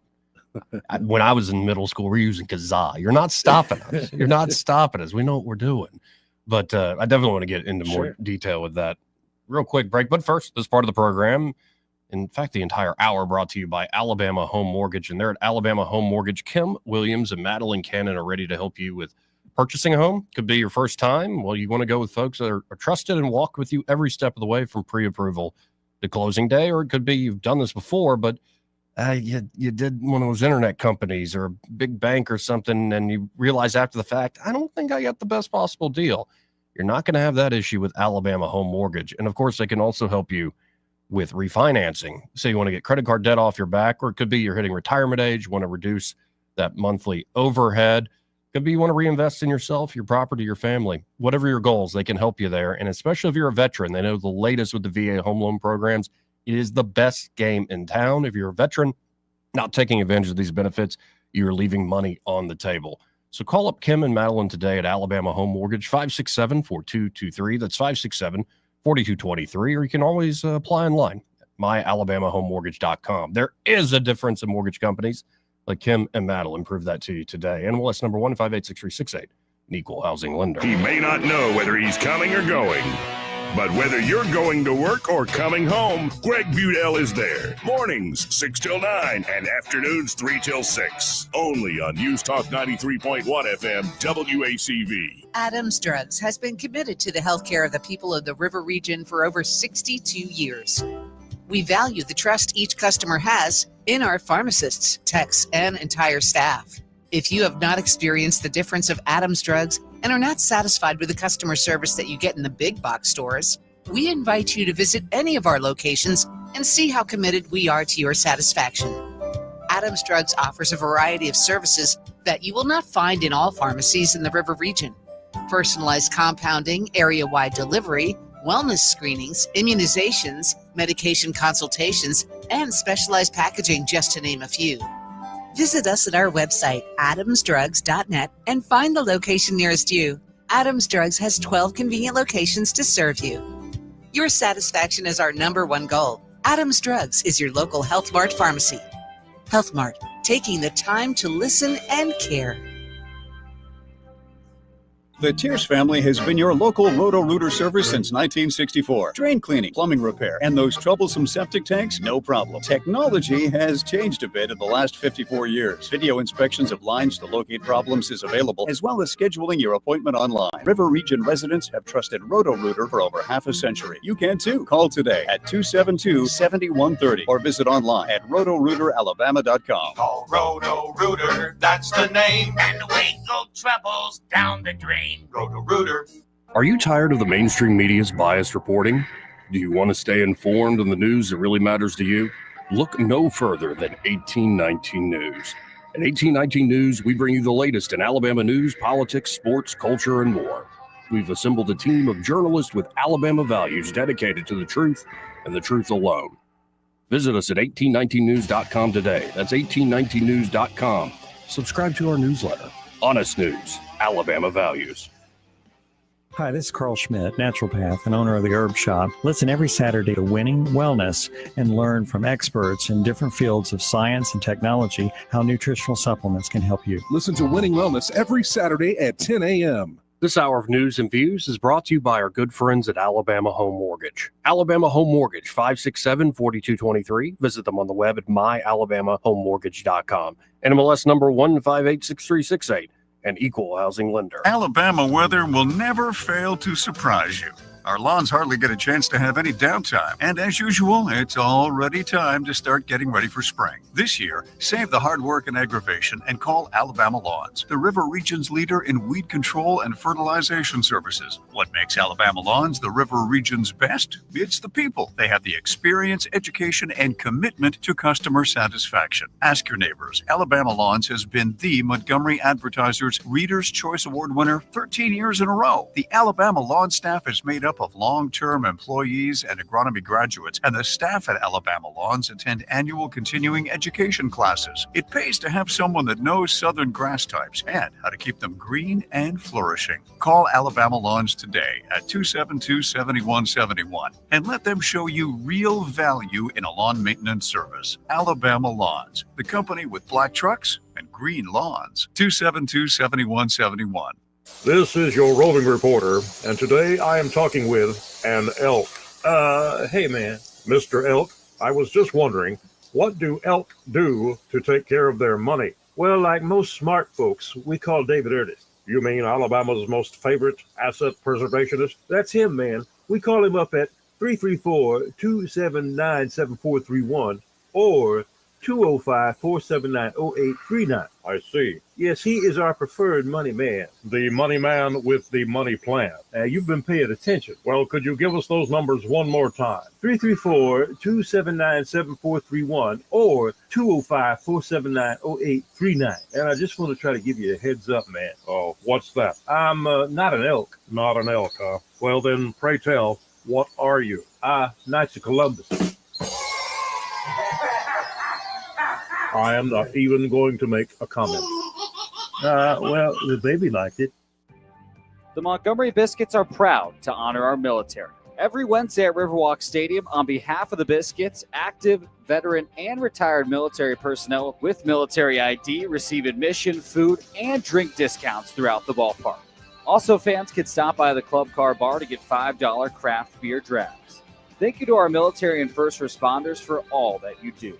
For tickets and more information, visit biscuitsbaseball.com or call the box office at 323-BALL. Rich Thomas Weather, a service of Wiley Sanders Truck Lines, where over-the-road dump truck drivers are needed right now. Home twice a week and every weekend, must leave early on Sunday with Blue Cross Blue Shield. Call them now at 855-777-9785. Rich Thomas Weather.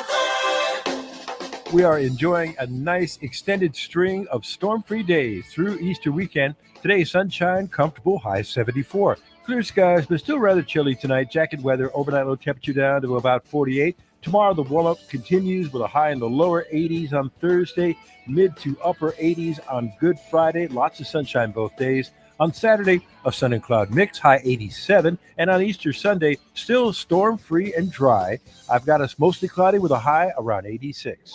From the Blue Water Weather Center, this is Rich Thomas. Budget Floors and More is your low price leader for everything you need for flooring and DIY flooring installation supplies. For the best prices on luxury vinyl plank, carpet, ceramic tile, flooring installation supplies, and more, shop Budget Floors and More, Hunter Lane across from Delray to Publix. When news happens, you'll hear about it first. The River Region's most trusted voice. News Talk 93.1 FM WACV.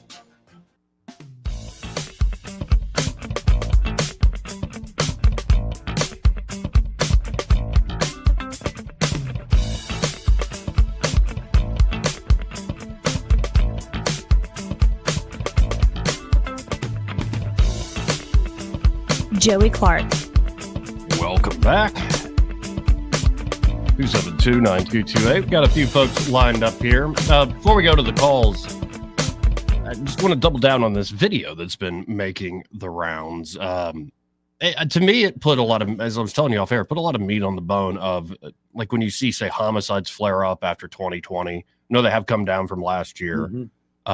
And I saw other years, like 2014 was a very bad year here. And you always wonder, and you ask folks and so-called leaders in the community, I'm not even talking about elected people, why is this going on? And you get this sort of, and like they talk around it. They don't actually get the specifics. And so to see like guys actually living this life, just answer all these interviewers straight up, it's at the end of the day, it's just tragic. Yeah, it is. And I think one of the things that was a real disservice to youth in Montgomery and in a lot of places in the country is that, and understanding that COVID was a unique challenge, a once in 100-year pandemic that we really struggled as a society to figure out what to do about it. And I don't know if we really asked ourselves what the impact on children was. And so you take kids out of the school system, not all of them went back, right?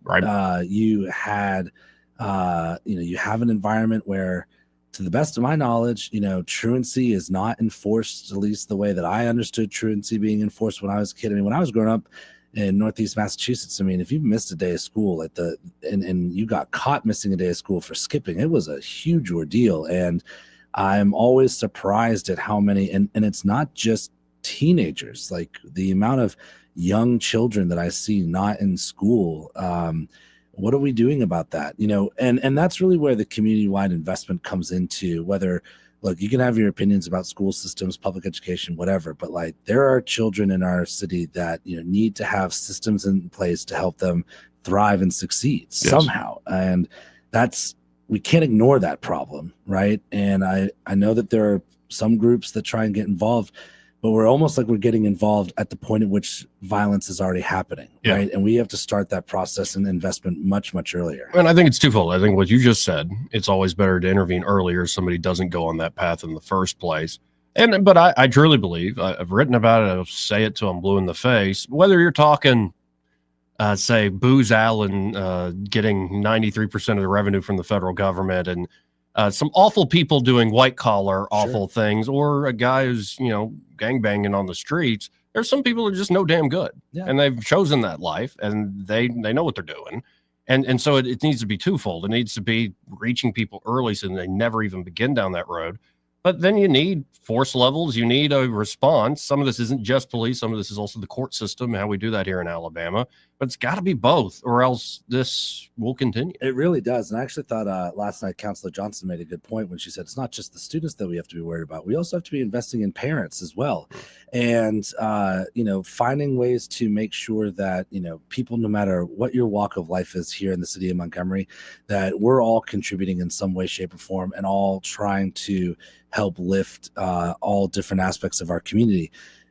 We do have some great groups in this city that try and address some of these issues, and they need our help and support right now more than ever. And I think at times I get a little bit frustrated because we see a little bit of duplication, kind of multiple organizations trying to accomplish the same mission. I wish there was some more coalescing around some of that.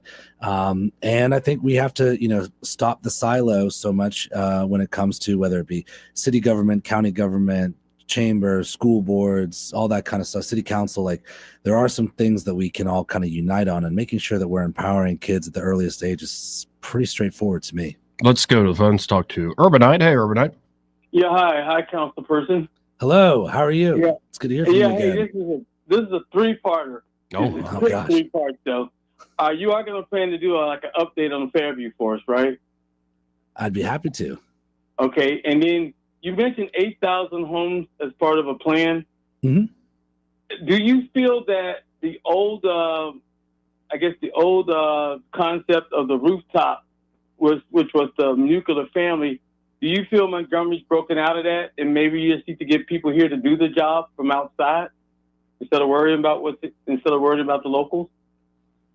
As I'm sure if we did a marketing campaign that promoted job growth outside of Montgomery, we have no problem attracting people. Oh, okay. Well, actually, yeah, that's a great one. And one thing I tell people this all the time. Look, I went to the University of Georgia.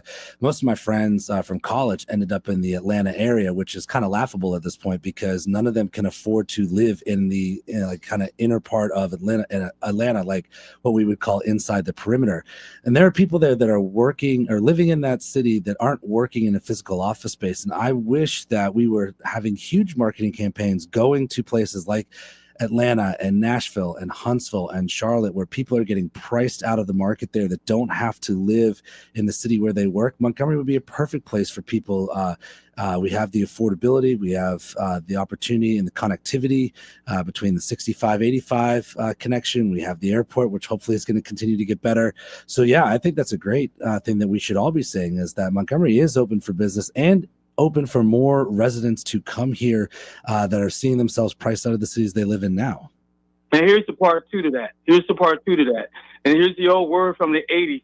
Remember synergy? The old synergy word? Sure. Mm-hmm. Do you feel there's synergy with the river region because I don't think Wetumpka and Pratt will even give a crap about trying to grow. When you do the math statistically and you look at the number of military people who come through here, those cities have never even retained 1% of the people who come through here. So we know that they're falling short in some way. They're great places to probably live, but for some reason they're not attractive to the people that are coming through. Yeah, but they are making a bid, and we should be paying attention to the stuff that they're doing in those cities where they are addressing some of these things that make people want to choose their city over our city. And we need to be competitive. Look, we are in the business of residents, right? We are trying to make sure that we have all the services, amenities, and whatnot that we need. And the way we're going to have all of that is by having residents here. We lost thousands of people in the last census. We need to get them back. And we're not going to rebuild the city just on on, like a retiree population, or by hoping that people's children that grew up here are going to come back. We got to go out and find new people to come here. And we also can't use the military as just a crutch. We need to be marketing what Montgomery is doing well, the opportunities that people could have if they were to come here to help rebuild our population. Well, you have the right mindset. Does the rest of the council share that mindset? You'll have to ask the rest of the council. I would hope to say yes. Hey, anything on the railway development? Not that I'm a big fan. I'd rather be on the airport bandwagon, on the airport team. But people seem to love those trains for some reason. Railway in terms of the inland port. I guess or tourism, like trains to probably some parts of Florida, or trains to New Orleans or something like that. Like Amtrak? I know Amtrak. Didn't they reopen their Mobile Mobile to New Orleans?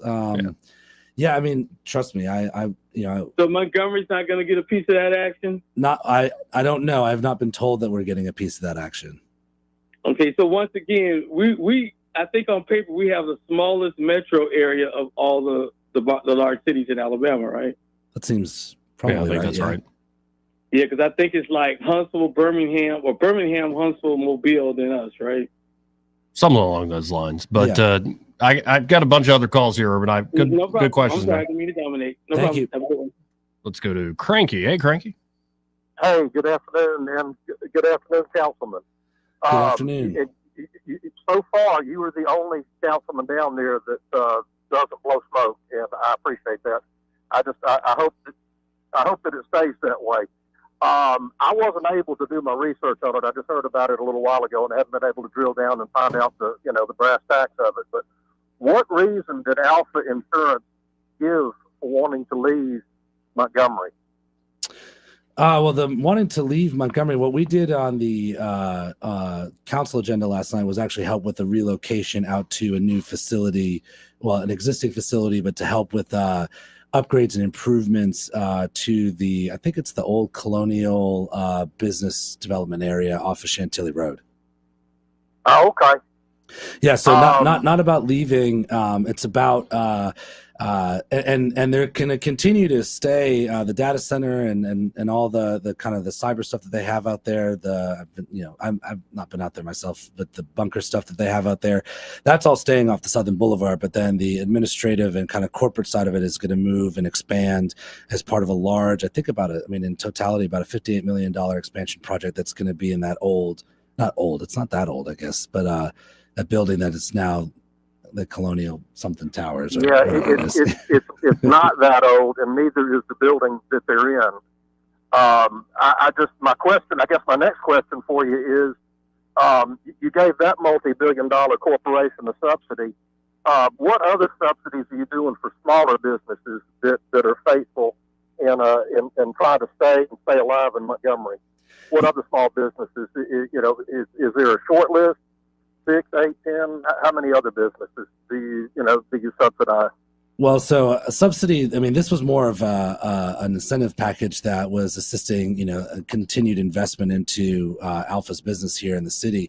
Also a guarantee that at that facility, they're going to retain, I think, at least 600 employees out there, a whole list of things for a major company that has a lot of jobs that are here in the city of Montgomery. But we also have all sorts of programs that work with small business. I'm a small business owner myself. I'm actually speaking tonight at the new small business one-stop shop event that's happening down at the Crest building. They've been providing everything from startup grants, help with connecting entrepreneurs with financial institutions that help them with better loan packages for their businesses. And we've had a pretty healthy tech and defense contractor program here in the city that's existed for at least the last 8 to 10 years. So I think there's a lot of different types of programs, but the Alpha package was something different than just offering incentives. That's an existing business that's been a huge contributor to the river region for a long time.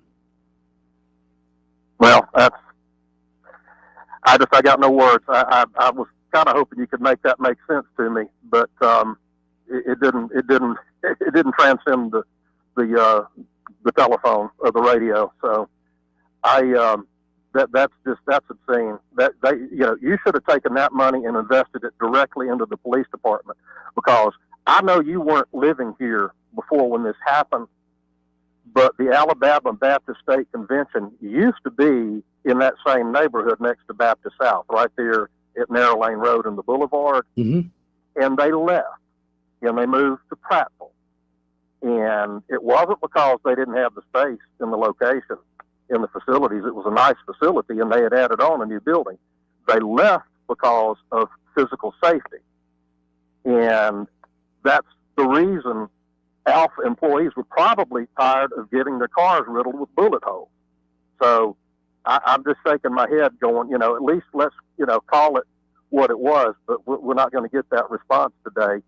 Let me step in on that though, because one of the things I think I hear this all the time is, why don't you just give the money to the police department? Look, we have a budget that provides for a lot of different things that we do, and one of those things is economic development, and gives us the ability to do packages like this that help us work with some of the largest industries that we have here, whether it be industrial, whether it be a group like Alpha, what have you. So the idea that we would then, we hadn't already accounted for opportunities like that in our budget is just wrong. We have a police budget that is robust. It was one of the commitments we made to Chief Grayboys when he came in, one of the commitment we made to every officer last year when we did the raise package for them. So we have money that is budgeted to do a whole host of things.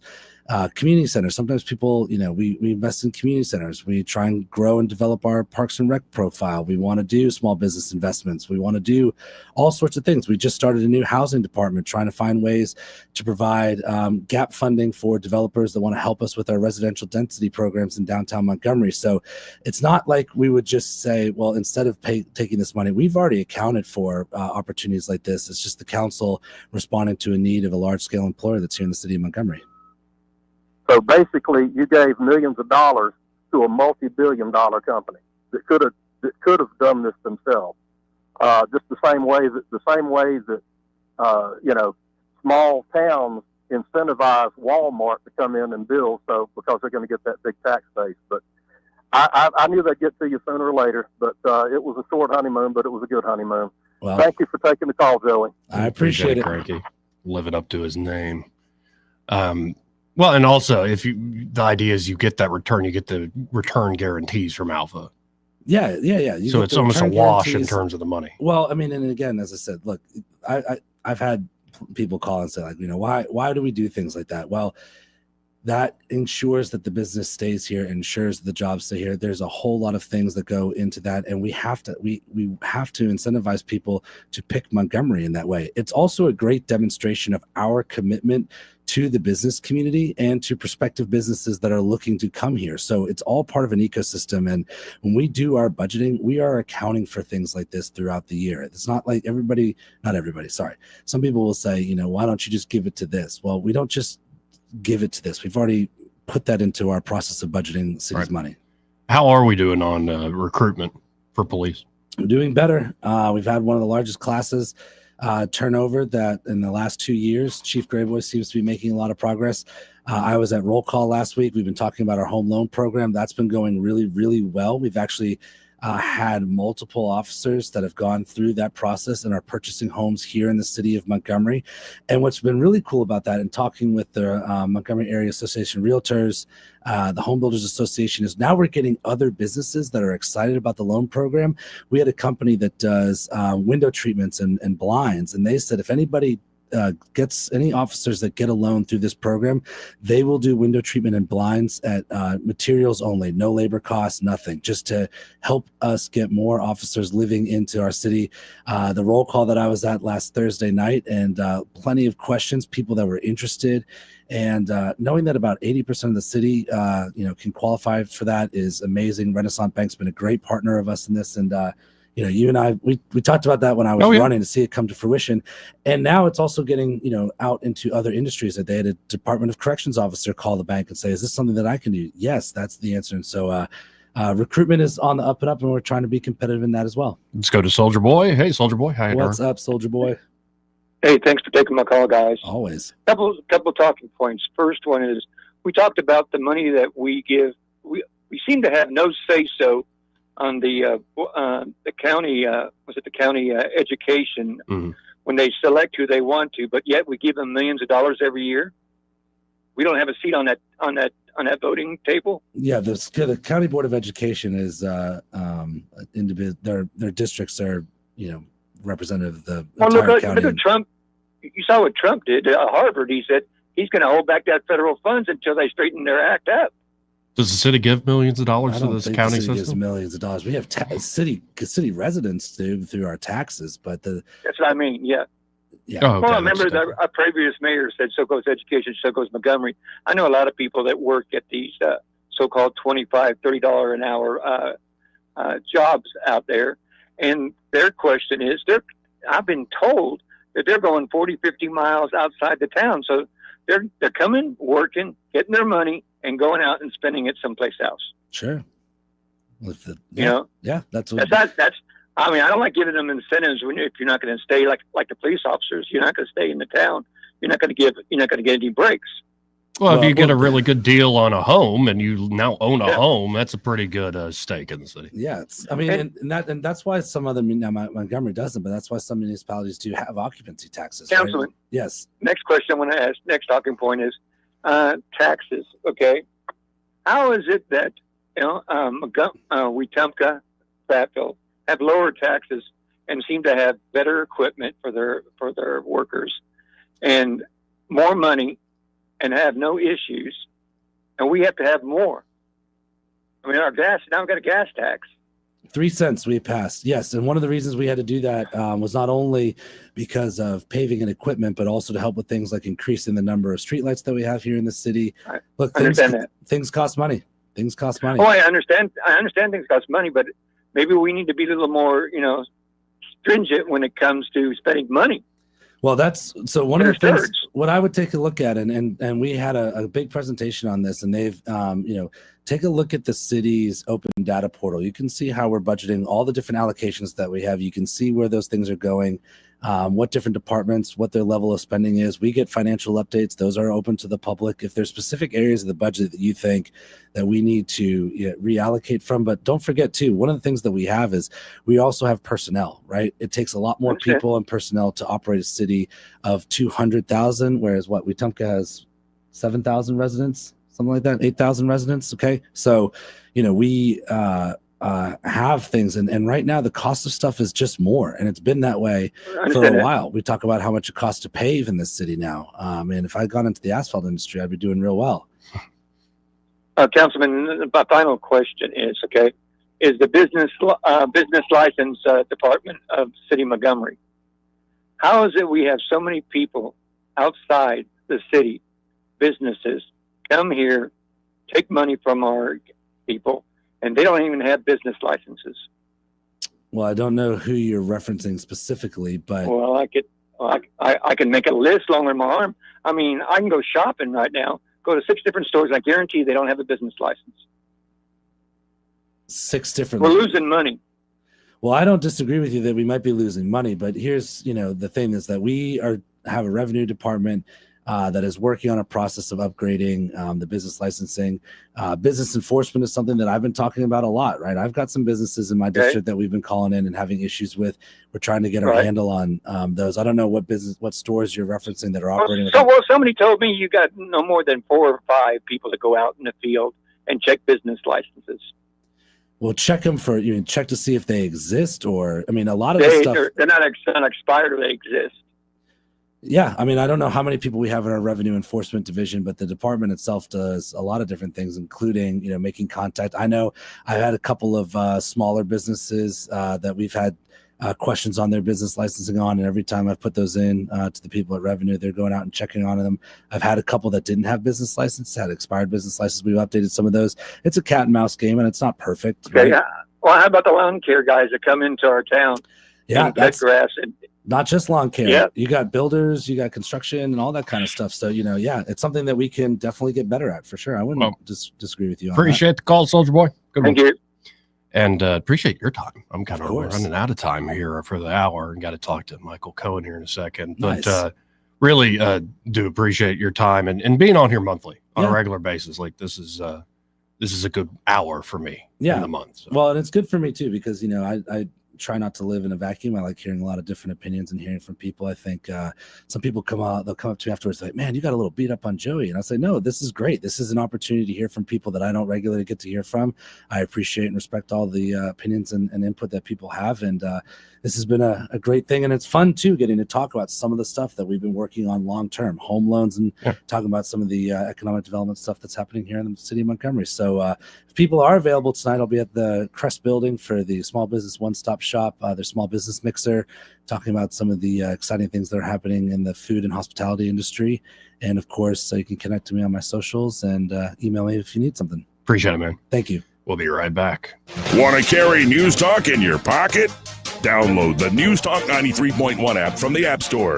Available on iPhone and Android. Never miss a moment. Download now. For reliable electrical services in Central Alabama, trust the experts at Crosby Electric. Crosby's licensed and insured electricians are ready to tackle any project for your home. From troubleshooting, repairs, to installing new lighting and preventive maintenance. And Crosby understands the need for quality service for small business. Crosby is big enough for the largest job, yet small enough to bring real value. Visit CrosbyElectric.com to schedule your service. Crosby, powering Central Alabama with excellence. This hour of news and views is brought to you by our good friends at Alabama Home Mortgage. Alabama Home Mortgage, 567-4223. Visit them on the web at myalabamahomemortgage.com. NMLS number 1586368. An equal housing lender. The premier place the River Region turns to for news, weather, traffic, and opinion. News Talk 93.1 FM WACV. Welcome back. Let's go right to the phones and talk to Michael Cohen from Cohen's Electronics and Appliances. Hey, Michael. How you doing? Hey, I'm doing great. How are you? I'm all right. Powering through the day. What's the score there today, Cohen's? It's 14-0. Had a couple of customers that came in the other day to buy a TV, and it's funny to watch customers at times because he really wanted the nice one, but he didn't want to spend the money except for the cheap one. And they hem-haw around, and I'm happy to sell them either one. So anyway, I get him back to the office writing up the less expensive model, and then he starts quizzing his wife, and he wants her to make the decision for him to be able to upgrade. And then finally he had to man up and make that decision. But anyway, Michael Jacks popped into the store, picked it up about 3 o'clock, got them all installed last night, and he's a happy camper today. Wow, that's beautiful. You know, everybody's got a different process to try to pick out which TV they want. Oh, yeah. And, you know, folks can, as I always say, shop online at thinkcohens.com, but especially like that big brand new TV or the big brand new refrigerator y'all have there. It's best to look at these things in person, actually get a sense of them in person. And it gives them a chance to, you know, get to know y'all there at Cohen's. And I think that's what makes the difference. Whatever way y'all want to go about buying, the folks at Cohen's are ready to help you out and guide you through the process. Yeah, and we have no problem if you buy the entry level or the top of the line. You know, we just want you to get the one that you're happy with. There you go. You know, that's the whole key, because, you know, hopefully it's going to last you 8 to 10 years, and we just want it to be the right one for you. Well, folks, y'all stop by today. That's 2515 Eastern Boulevard here in Montgomery. They're open 9 to 6, Monday through Friday, 9 to 4 on Saturdays. And be sure to find Michael and be like, hey, I heard you on that show with Joey Clark. Eddie wasn't there that day. And he's been AWOL a lot. I know. He keeps saying it's like real estate and always be close. He quotes Glenn Ross at me. I'm like, yeah, go watch it on Broadway, big guy. Go ahead. Oh, all right. Y'all come see us. Have Appreciate a good day. Thank you, Michael. Final hour coming up. Broadcasting from the Riverside Chevrolet Master Control Center, this is WACV Cusana, News Talk 93.1 FM. When it's Chevy, it's Riverside. With SRN News, I'm John Scott. A federal judge says he's found probable cause to hold the Trump administration in criminal contempt of court for violating his orders to turn around planes carrying deportees to El Salvador. U.S. District Judge James Boasberg said he could refer the matter for prosecution if the administration does not purge its contempt. The Trump administration has argued it did not violate any orders, noted the judge did not include the turnaround directive in his written order, and said the planes had already left the U.S. by the time that order came down. Kansas health officials confirming 5 new cases of measles. U.S. measles cases now topping 700. 2 children and an adult have died. On Wall Street, the Dow is down 566 points. This is SRN News. They told us nothing but lies. These timeshare thieves out there are terrible. They bullied us. It was a nightmare. We felt stuck. Our timeshare is all a scam. They stole from us. They were thieves. I was completely taken advantage of. Hello, I'm Chuck McDowell, founder and CEO of Wesley Financial Group, and I know the tough spot you're in. Are you asking yourself, why did I buy that timeshare? I'll tell you why, because that presentation wasn't a normal sales pitch. It was a show to convince you that timeshare is a great investment. They told you it was available today and today only. They said you're foolish if you don't buy, and unfortunately, you believed them. We get over 3,000 complaints a week from folks just like you that were misled into buying a timeshare. Give us a call. I guarantee if we take you as a client, we will cancel your timeshare or you'll pay nothing. Call now for your free information kit. 800-989-1771. 800-989-1771. 800-989-1771. Rich Thomas Weather is brought to you by MPM Feed and Seed. It's time to get those gardens ready. From seeds to plants to fertilizer, MPM has what you need. Shop MPM Feed and Seed in Prattville, 1313 Highway 31 North. Open Monday through Friday, 8 to 5, Saturdays, 8 to 1. Rich Thomas Weather.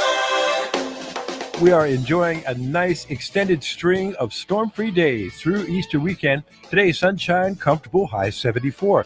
Clear skies, but still rather chilly tonight. Jacket weather, overnight low temperature down to about 48. Tomorrow, the warm-up continues with a high in the lower 80s on Thursday, mid to upper 80s on Good Friday. Lots of sunshine both days. On Saturday, a sun and cloud mix, high 87. And on Easter Sunday, still storm-free and dry. I've got us mostly cloudy with a high around 86.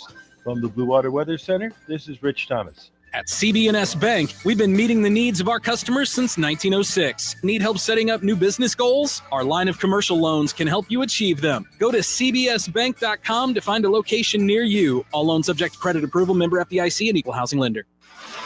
1819 News. The Aldoge branch of the Alabama Policy Institute is setting its investigative sights on Innovate Alabama. Innovate Alabama uses state taxpayer money to foster business development and entrepreneurship. They do so through grants and tax credit. The president of the Alabama Policy Institute, Stephanie Smith, went on Right Side Radio with Phil Williams to detail what Aldoge discovered about where the Innovate Alabama grant money is going and what it's promoting. A decent amount of that money is being used to promote DEI. Come on. All $5.9 million going to a place called Bronze Valley Venture Capital to, quote, and this is on the website, promote diversity and inclusion in the field of technology. Taxpayer dollars were funneled to this Innovate board. That money is then in turn either used for something like building a convenience store or building a new kitchen in the back of your Mexican restaurant, or it is then redistributed again in a third layer for something like this Bronze Valley Venture Capital. They're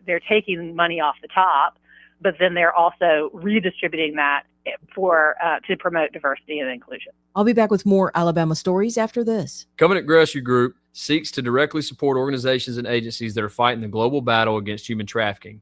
They do this through funding, procuring, and advocating. You can go to covenantrescue.org for further details. They need your donations, guys. Hop on and donate. A driver having a medical episode resulted in a crash in Lauderdale County. The car was being driven at a high rate of speed when it crashed into the front of a restaurant in Florence. Fortunately, the restaurant was closed at the time and no one was inside. Authorities arriving to the scene say the driver appeared to have had a seizure. He was transported to a nearby hospital. I'm Andrea Tice. For more news affecting Alabamians, go to 1819news.com. And while you're there, subscribe to the daily newsletter. This hour of news and views is brought to you by our good friends at Cole Plumbing, 279-8919. Cole Plumbing is number one in the number two business. You don't have to dig a hole. They have proprietary pipelining technology. Ask them about their tankless water heaters. Remember, when you have trouble with your bowl, call on Cole. iTaco has delicious, authentic Mexican food. Enjoy breakfast, lunch, and dinner at iTaco. Tasty shredded beef street tacos, even lamb tacos on Saturdays. That's iTaco on Decker Lane, right across from Arrowhead off the Atlanta Highway. Jenny King, the king of clean, delivers reliable, high-quality commercial cleaning services through a proven franchise model that empowers local business owners. Jenny King's franchise owners receive the training, support, and resources needed to succeed, while clients benefit from tailored cleaning solutions backed by a global brand. Jenny King ensures consistent results, trust, and success for everyone we serve. Go to JennyKingCleans.com and find out how we can help you. That's JennyKingCleans.com. Jenny King, the king of clean. Hi, this is Bo Goodson from the Goodson Group with your Real Estate Minute. You're thinking of selling your home. Here are several ways to improve the look of your home and possibly the value. Number one, improve the curb appeal with trim bushes and cut the grass. Repaint the exterior where needed, and if needed, paint your front door. Number two, declutter the inside of the home by removing items that are not needed off countertops, dressers, and the den. Three, paint walls and trim where needed with a fresh coat of paint in a light color that will show off your home. Four, clean your oven and microwave inside and out, make it shine. Number five, professionally clean carpets or shine the wood floors with a polish or Bono. Six, clean out all closets or unwanted clothes, shoes, belts, hats, and donate them to a local charity. Finish any leftover repairs now, doorknobs, light bulbs, and closet doors. For a complete list and an in-person evaluation and consultation, call Bo Goodson from the Goodson Group, 221-2883 or 551-0225. The views and opinions of the following program are solely those of the host and other contributors. These do not necessarily represent those of Liberty Acquisitions 825, Blue Water Broadcasting, its management, staff, or any advertisers.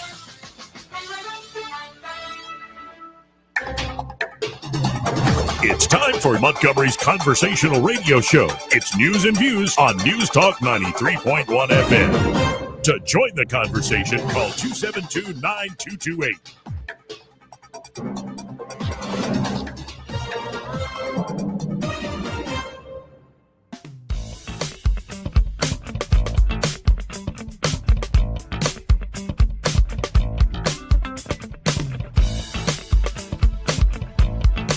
In politics, man must learn to rise above principle.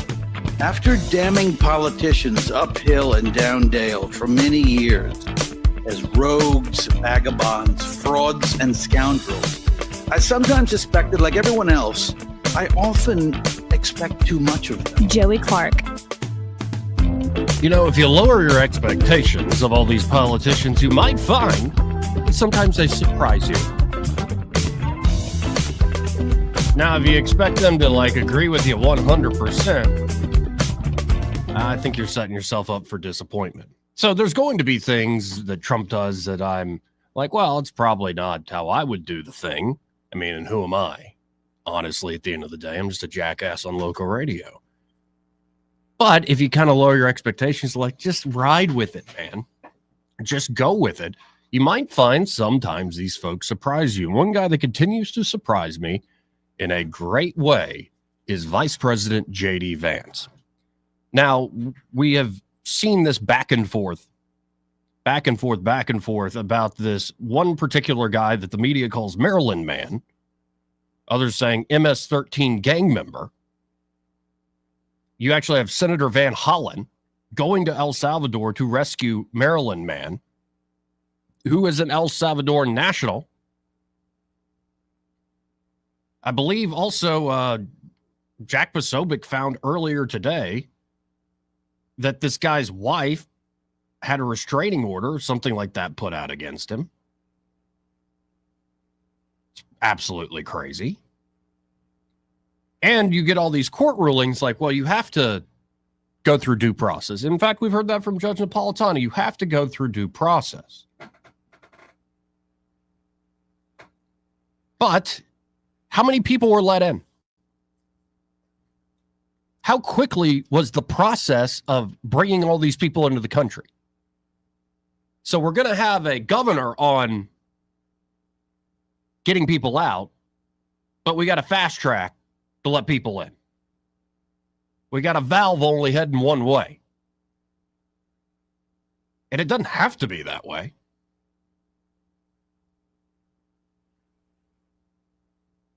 Yeah, I'm seeing, by the way, videos of this Maryland man. His wife did a whole press conference talking about domestic assault.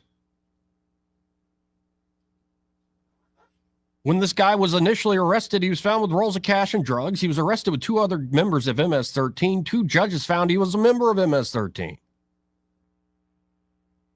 It's just absolutely crazy. But I started this by saying J.D. Vance continues to surprise me in a good way. By the way, look what the cat dragged in. Hello, Eddie Bader. How are you? Pretty good. How you doing, buddy? I like you in that black today. It was really good until I spilled some Dunkin' You spilled Donuts. some? You spilled some Dunkin' Donuts? Turn your camera a little bit more that way. I don't want him to see my spill. Yeah, I had one of those. I frozen don't even chocolate. notice. That's a beauty of wearing black. I don't Oh, even nice. see it. Yeah, It is nicely like 3 or done. 4 good drops of that frozen chocolate. It's like went down fat there. boy camouflage. Well, ironically enough, when I got that, I told Hannah where I was at. She's like, I would like one of those. And then when I gave it to her, she's like, this is like 1,000 calories. Of course it is. That's a fat boy lunch. Yeah. I felt like she was a little bit unappreciative. And by the way, folks are confused. Like fat boy camouflage. Like he's wearing black. I can still see him. It camouflages the gluttony. Well, the spills. And also the curves. It You don't like all my curves and all my edges? I'm not going to comment on it. Actually, in fact, I'm already uncomfortable with this. But it's not J.D. Vance one that continues to surprise in a very good way. Yes, I've actually enjoyed J.D. Vance quite a bit. So J.D. Vance, the vice president of these here United States, put this out, I believe yesterday, saying, consider that Joe Biden allowed approximately 20 million illegal aliens into our country. This placed extraordinary burdens on our country. Our schools, hospitals, housing, and other essential services were overwhelmed. On top of that, many of these illegal aliens committed violent crimes or facilitated fentanyl and sex trafficking. That is the situation we inherited. The American people elected the Trump administration to solve this problem. The president has successfully stopped the inflow of illegal aliens. Down 95%? Or in Trump's telling, it's actually 99%. A secure border is what we have. And now, J.D. Vance goes on, we must deport the people who came here illegally. To say the administration must observe, quote-unquote, due process is to beg the question. What process is due is a function of our resources, the public interest, the statutes of the accused, the proposed punishment, and so many other factors.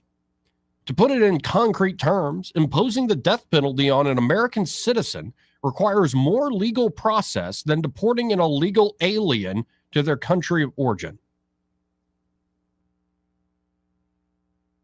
When the media and the far left obsess over an MS-13 gang member and demand that he be returned to the United States for a 3rd deportation hearing, he's had 2 already.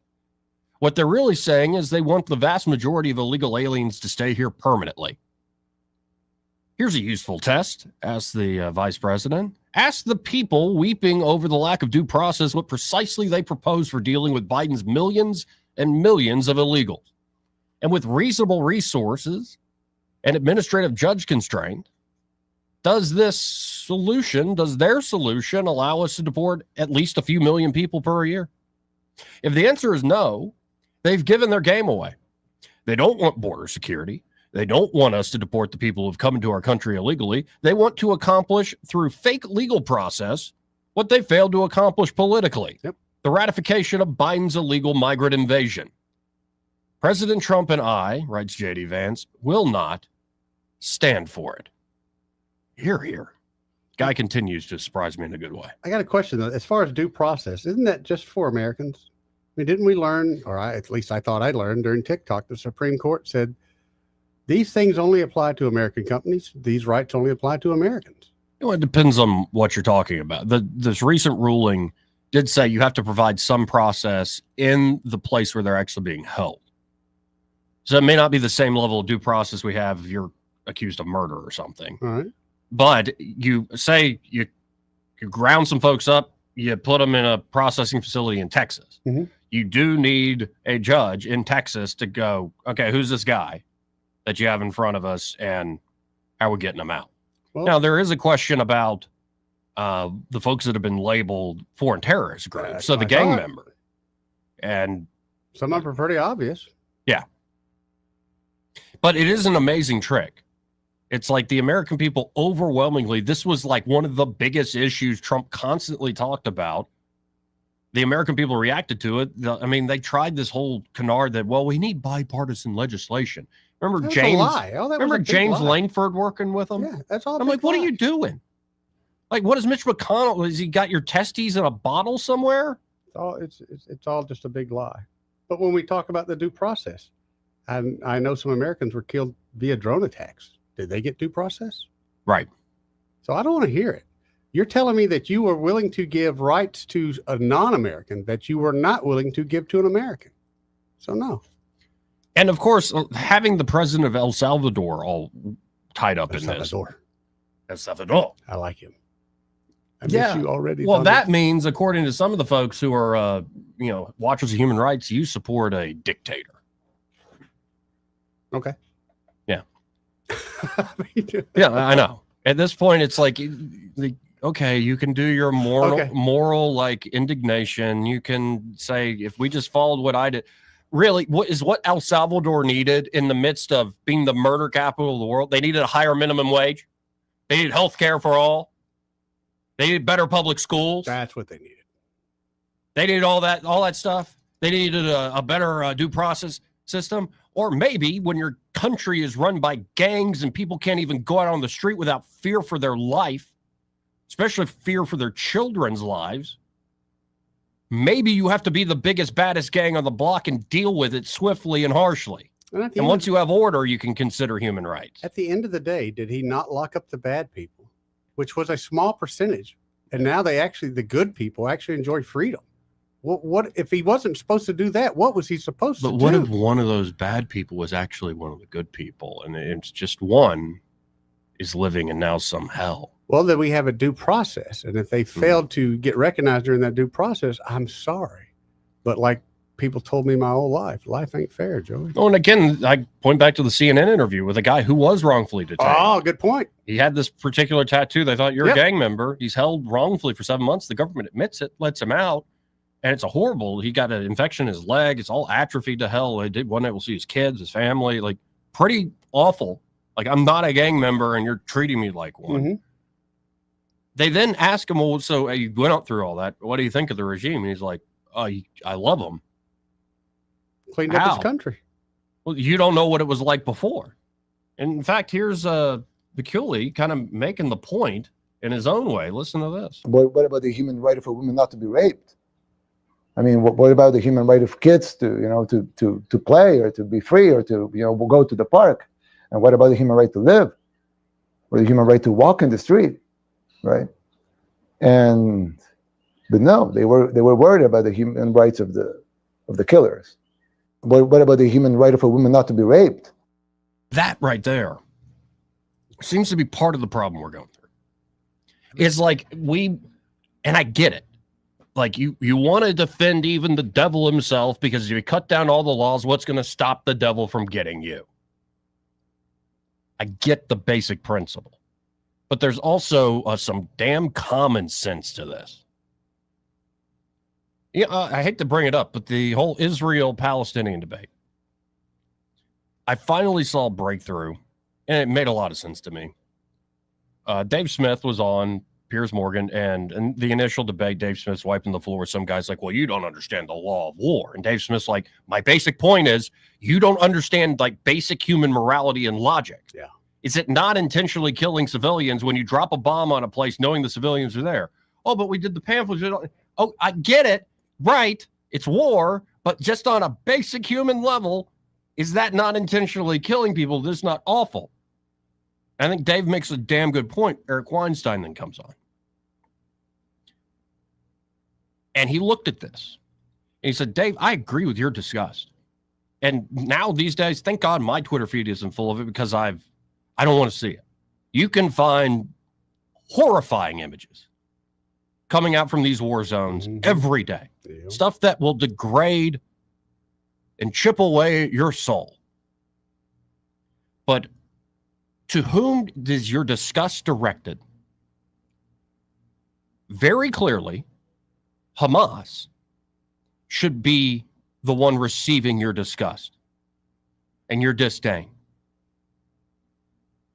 They literally had 18 years, and what they did is they designed that country to use women and children like munitions. This isn't just human shields. Like I'm running around with a gun and I got somebody in front of me. I got a civilian as a shield. This is, we're going to build tunnels all underneath schools, mosques, hospitals, every other house.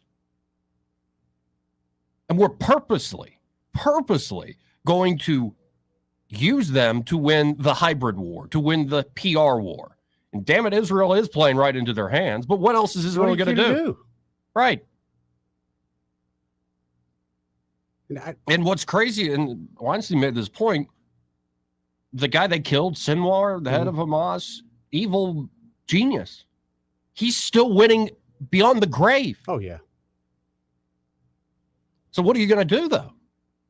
You know you're facing an enemy like that. It's, in my mind, very comparable to a nation run by awful drug cartels. What do you do to stop it? Oh, it's sometimes you're not given a good option. No. But It's you know, infuriating. the digging of the tunnels and doing all that, you know, we all know as evil as that is, but no one calls them out on that evil. The evil is Israel going, just chasing the bad guy. And he goes to the school. Oh, you can't shoot the school. Yeah.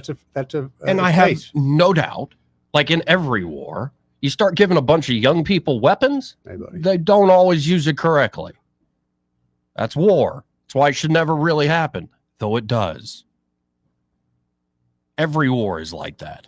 You start out with just moral intentions, and even the winning side sometimes looks back and goes, did we really have to do that? Yep. But you're in the middle of it. And I worry at times, thank God we're not in the midst of the worst possible situations like a heated war here in this country. But when you look for that human rights sympathy, what people are calling it, suicidal empathy. Like you care so much that you actually forget you even have interests yourself. And the worst part of it is the folks who signal like their moral righteousness. They're not affected by it. And all the costs fall on others who they're very quick to go, you're this, that, and the other. You know, there's a great rant by the comedian Tim Dillon. I watched Tim's stand-up special. It's out on Netflix now. He filmed it at the Mothership in Austin. Have you seen it? I have not seen it. It's worth a watch. It's really, really freaking funny. Yeah. He went on this amazing rant about what's happened with the country, where he talked about Willy Wonka and the Chocolate Factory. How the chocolate factory's been bought by, Charlie, who won it from Willy Wonka, sold it to some multinational global corporation. And all the Oompa Loompas are like, well, we want to make chocolate. It's like, no, you got to work at Panera Bread. And it's like, but I hate working at Panera Bread. I hate this stupid job that barely gets me by. I'm using credit cards to try to make ends meet while I work this wage where it's just soul sucking. I'm just a cog in another corporate machine. At least at the chocolate factory, we had families. We had a community. We'd work hard hours, but we knew we were doing something that really provided value, and you had your friends. You had something. You had small towns all over this country built on that. And what happens, Charlie, who sold out the chocolate factory, what happens when the Oompa Loompas start raising hell, saying, maybe we'll vote for Trump. Maybe we'll vote for something else because y'all aren't listening to us. What does Charlie turn around and say? He goes, you really all are transphobic. Y'all are just a bunch of racists. You're just a bunch of Nazis. And you don't care about the plight of others or human rights. So you screw me, and then you get to turn around and say, I'm morally better than you, and if we give y'all the reins, it's going to be the Holocaust all over again. It's crap. It's such crap. I would encourage folks just look up the Tim Dillon rant if you can handle some harsh language. He does it in a much more humorous, amazing way than I just did. But that's the sentiment. This is, we're done playing that game. Yep. And what I love seeing is, you see some of these corporations trying to hang on for dear life. CNN in particular in the media. They keep trotting out this Harry Enton guy. I can't put my finger on his accent. You know what I'm talking about. He does all the polling stuff. Oh, yeah, I know you don't. What is he, New York? Is he Boston? I don't know. It's hard to like peg exactly what his accent is. But this piece is on the myth that Trump voters regret their choice. Oh, yeah. Yeah, and you can call Trump America. You could call them Oompa Loompas. You're like, hey, that's not very nice. No, but come on. You could call them hobbits. I think that's a great analogy. What do hobbits want to do? Hobbits want to grill and have a good time. We want to work a good paying job. We want to be able to watch the football game. We want to be able to spend time with our friends and our families, eat good, drink a little good, enjoy life. Just sit on the porch and look at the lake and the sun go by. Yes, that's what we want to do. We don't want to be political. We don't want to have to go rally or whatever. We want to just enjoy our quiet lives. And it's a beautiful country, especially here in God's country in Alabama. And yet, everything y'all do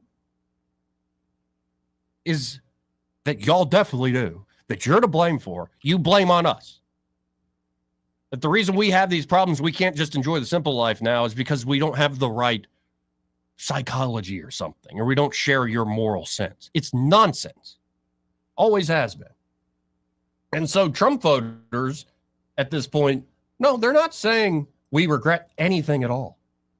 I'll let the guy on CNN make the case. Let's talk about Trump voters and how they feel. Do they regret their vote? I mean, this is the big question, right? I hear all these stories, all these articles. Oh, the Trump voters, they regret what they did back in 2024. I'm here to tell you, very few of them regret what they did back in 2024. What are we talking about? Trump voters looking back at 2024. We got a new poll out. The poll was conducted this month. What percentage would change their vote to a different candidate? We're talking just 2%, just 2%. That's not even a wide spot on the road. That's got to be New York, right? I was thinking Buffalo, New York. Yeah. But just 2%. Yeah. 2. That's all I can think. Buffalo. That's amazing. Like all the media, all the propaganda, all the fights and the plants within these town halls, and Doge is ruining my life, and Trump's ruining the economy. And they're pissing off Europe, and he's working with Putin. All the stuff they thrown at Trump. I saw it. I've seen it on TikTok, and they get a lot of African Americans. They say, "Hey, do you regret you're voting for Trump?"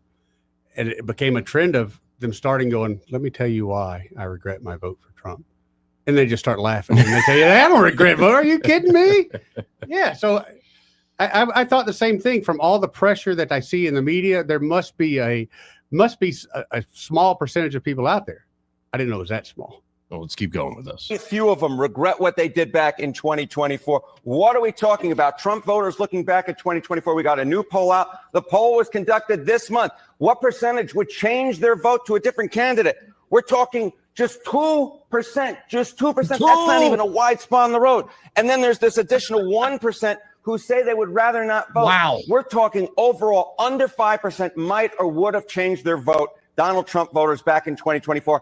And then you ask, okay, the same question to Kamala Harris voters, and it turns out the numbers are rather similar. So if there was a repeat, if folks got to be able to redo their vote that they had back in 2024, would the result be any different? I doubt it would be. I doubt it would be, or it would still be extremely close. The bottom line is, for all this talk of Trump voters regretting their vote, in the numbers, it really just doesn't show up, John. So the stickiness with Trump voters. Can you tell me about the stickiness? I just have a hard time with the Kamala voters. I have a hard time imagining it was as close as it was, which obviously it was. But even now. Well, you know how I yelled at a guy off air the other day? Was it I don't know if Tuesday, you were every here other or Tuesday? something. Yeah, but I yelled at him, "You're in an echo chamber," and he was about to be like, and then I cut him off and go, "And I'm in an echo chamber, and the two should never meet." Worlds colliding. No, worlds colliding. should not be colliding, Jerry. Worlds not colliding. Like, you're just driving me nuts. There are people that can speak like common sense, just take off the partisan lens. But yeah. Like, just try to view things from a different frame than just the political fight, because there are technological trends and moral trends and philosophical trends. Yada, yada, yada. There's all sorts of things going on. It's not the partisan fight. So that's an amazing number that nobody wants to budge from their vote in 2020. I don't know if I can buy it, because look how many people after say a week, 10 days in, people realized the border's actually closed. How many people said, wow, was that easy to close the border? That was, wow. To me, those are people that might have changed their vote if they had thought they were being told the truth by the Kamala administration. Look, like Europe's about to put out $850 billion to have their own military capabilities. How did they do that? Right.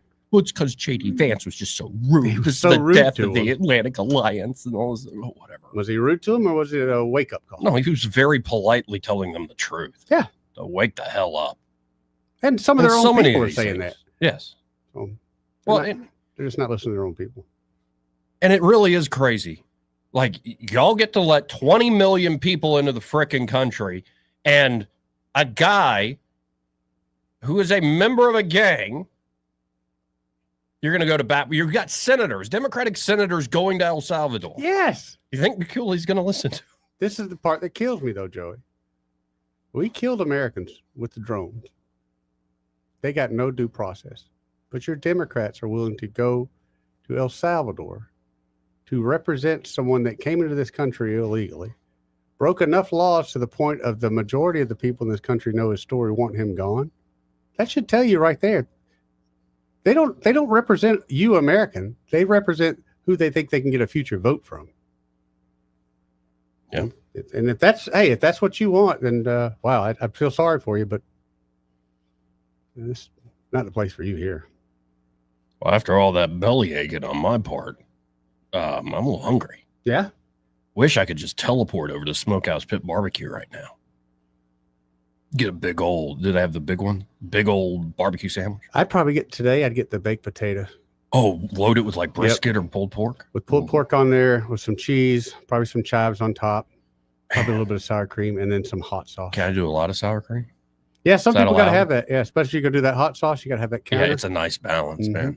I like their spicy barbecue sauce. I do too. Like, you don't even need the hot sauce. Just do the spicy barbecue sauce. Spicy's pretty good. And they got it right there on the table when you dine in. You can add extra.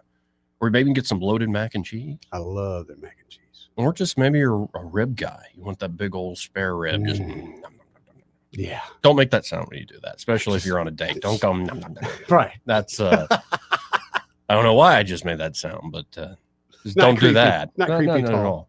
And you got to also stop by, of course, lunch, dinner, dine in, take out. Yep. But they also do an amazing down-home Southern breakfast there at Smokehouse breakfast, man. Barbecue. It's really the cheese grits. How have we described it? They're so thick. They're thick. I don't know how much butter and cream they're putting there, but they're so thick that spoon will stick up like exactly it's right. Excalibur in the stone. All right. And they're so tasty. They are so good. You know, just how a flavor just pops. You're like, oh man. And especially being born and raised here, you're like, yeah, that's Alabama. Oh, give me all the cream, give me all the butter, give me the cheese, give me the salt, give me the 100% Alabama, baby. So good. And of course, they do breakfast sandwiches, custom made biscuits, burritos, breakfast bowls. They do it all. So you'll check out Smokehouse Pit Barbecue today. Same location they've always been all these years, Main Street in Millbrook. And by the way, they're back to the original barbecue recipes. That's right. So you got to get by there. Again, that's Smokehouse Pit Barbecue. Be sure to tell them that Joey and Eddie, those fellas on the radio, sent you. Oh, look, it's Pamela. Pamela's here. Hello. Hi. How are you? Good. You look lovely. Wait, you're not wearing black today. Yes, she is. I have mostly black. Oh, okay. She always represents. I was about to say. Always representing. I did throw in a neutral. I know it felt weird. Did it? Yeah. Feel like you're wearing a loud color? I kind of did. I put it on and I was like, this hurts the brand. But I do like this. It's a bodysuit and I like it. No, it's a good look. It's a good look. Is that like a vest? It is a vest. Yeah. I love a vest. I tried to do the vest thing for a while, and chicks do vests, Joey. I can do a vest. Let the girls do the vest. Yeah, it's better on the girls' figure. For sure. I'm starting to understand why. Yeah.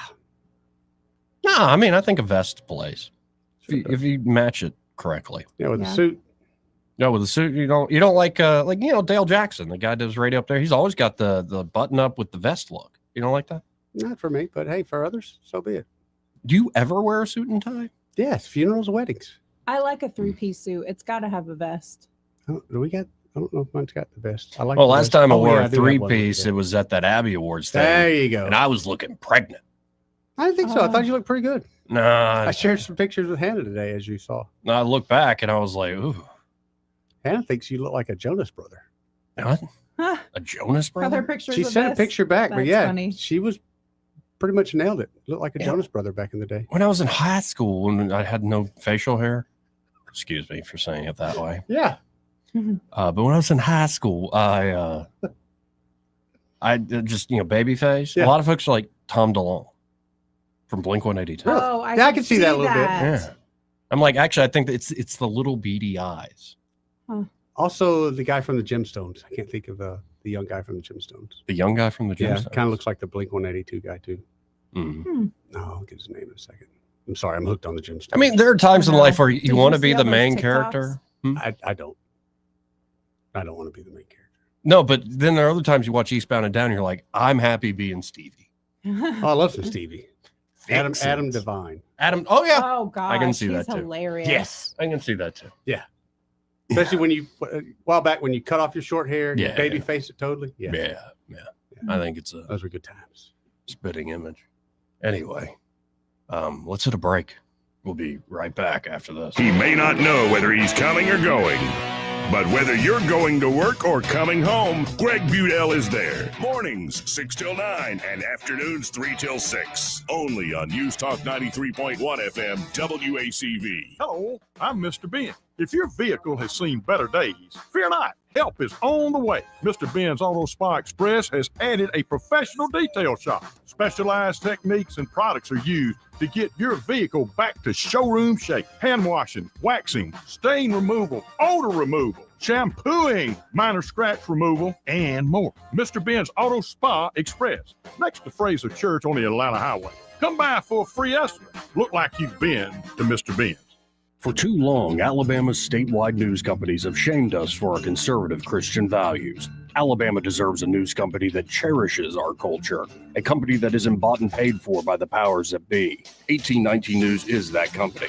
Run by Alabamians for Alabamians, 1819 News celebrates what is good and beautiful about our state while exposing those who work against our values in secret. Just go to 1819news.com to learn more. Subscribe to our newsletter. That's 1819news.com.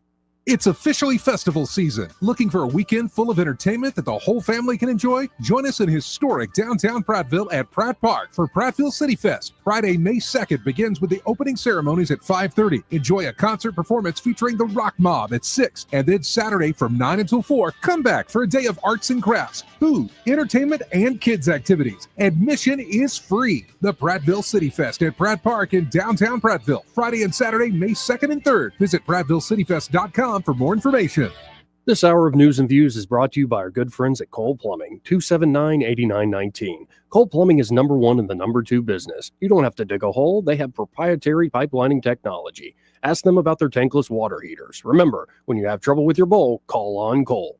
Hi there, I'm Kim Williams with Alabama Home Mortgage. For many years, my team and I have worked diligently to provide our veterans with top-notch service, as it is our honor to serve those who have served us in the armed forces. Madeline and I are certified veteran lending specialists. Nationwide, there are over 22 million veterans that qualify to purchase a home through the VA loan program, yet less than 2 million of them currently have a VA home loan. Many lenders do not keep up with the ever-changing guidelines and benefits of the VA loan program. They are intimidated by the program, resulting in many veterans not obtaining VA loans. This is unacceptable. The VA home loan program offers service members and veterans with 100% financing. You've already paid your down payment. If you are currently serving or have honorably discharged, we would love an opportunity to discuss how the VA program can serve you. Give Alabama Home Mortgage a call at 567-4223 or visit us online at myalabamahomemortgage.com to complete an application on your time. Thank you for your service. NMLS 1586-368, Equal Housing Lender. Hello there, this is Dr. Sam, account executive with Blue Water Broadcasting. Why should you advertise with us? Well, radio is the #1 reach medium, and it's everywhere, in cars, offices, homes, gyms, and even in stores. Radio advertising can efficiently get your message across to a large number of people. Contact me, Dr. Sam, by going to BlueWaterBroadcasting.com to find out more. Blue Water Broadcasting, local folks helping local business. The Rich Thomas Weather Network is brought to you by Ernest Financial. If you're tired of losing your money in the stock market, call David Ernest, 334-279-7431. Ernest Financial, LLC. Rich this weather.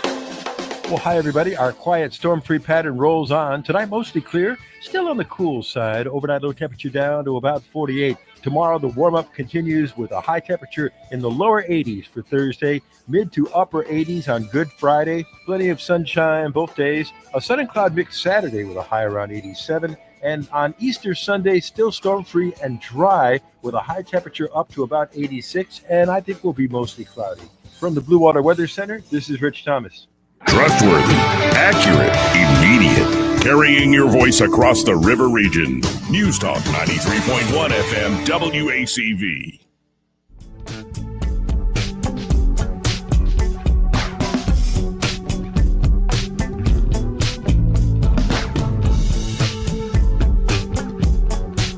Joey Clark. Welcome back. Playing this to put Eddie in a better mood. Was it a great move? Yeah. I made you a little cranky, though. No, I thought I brought up some valid points. Oh, you did bring up valid points, but I mean, I wish, like, my favorite threat these days is don't make me call Trump. Like, if you really did have Donnie from Queens on speed dial, like, hey, got a problem here in Alabama. Could you try? I don't call in a favor often. That overtime screwing, that wouldn't happen if we had a direct line to Trump. Mm-hmm. True. The CBD, the state of Alabama coming in and taking over everybody's CBD business, that wouldn't happen if we had a direct line to Trump. Speaking of that, by the way, we will have on at the beginning of the show tomorrow, a young woman I met at that libertarian convention a few years back. She was on the panel. She is a small business owner, runs one of these CBD shops, good hemp deal. shops. Nice. And so her name, ironically enough, is Jennifer Boozer. And she'll be joining us to talk about how these potential new laws they're pushing through will harm a lot of great business opportunities for entrepreneurs. And yeah, that's the most frustrating part of this. It's like not full prohibition, and it's more like taking your business. This stuff is so awful. We need our cut. Yes. What?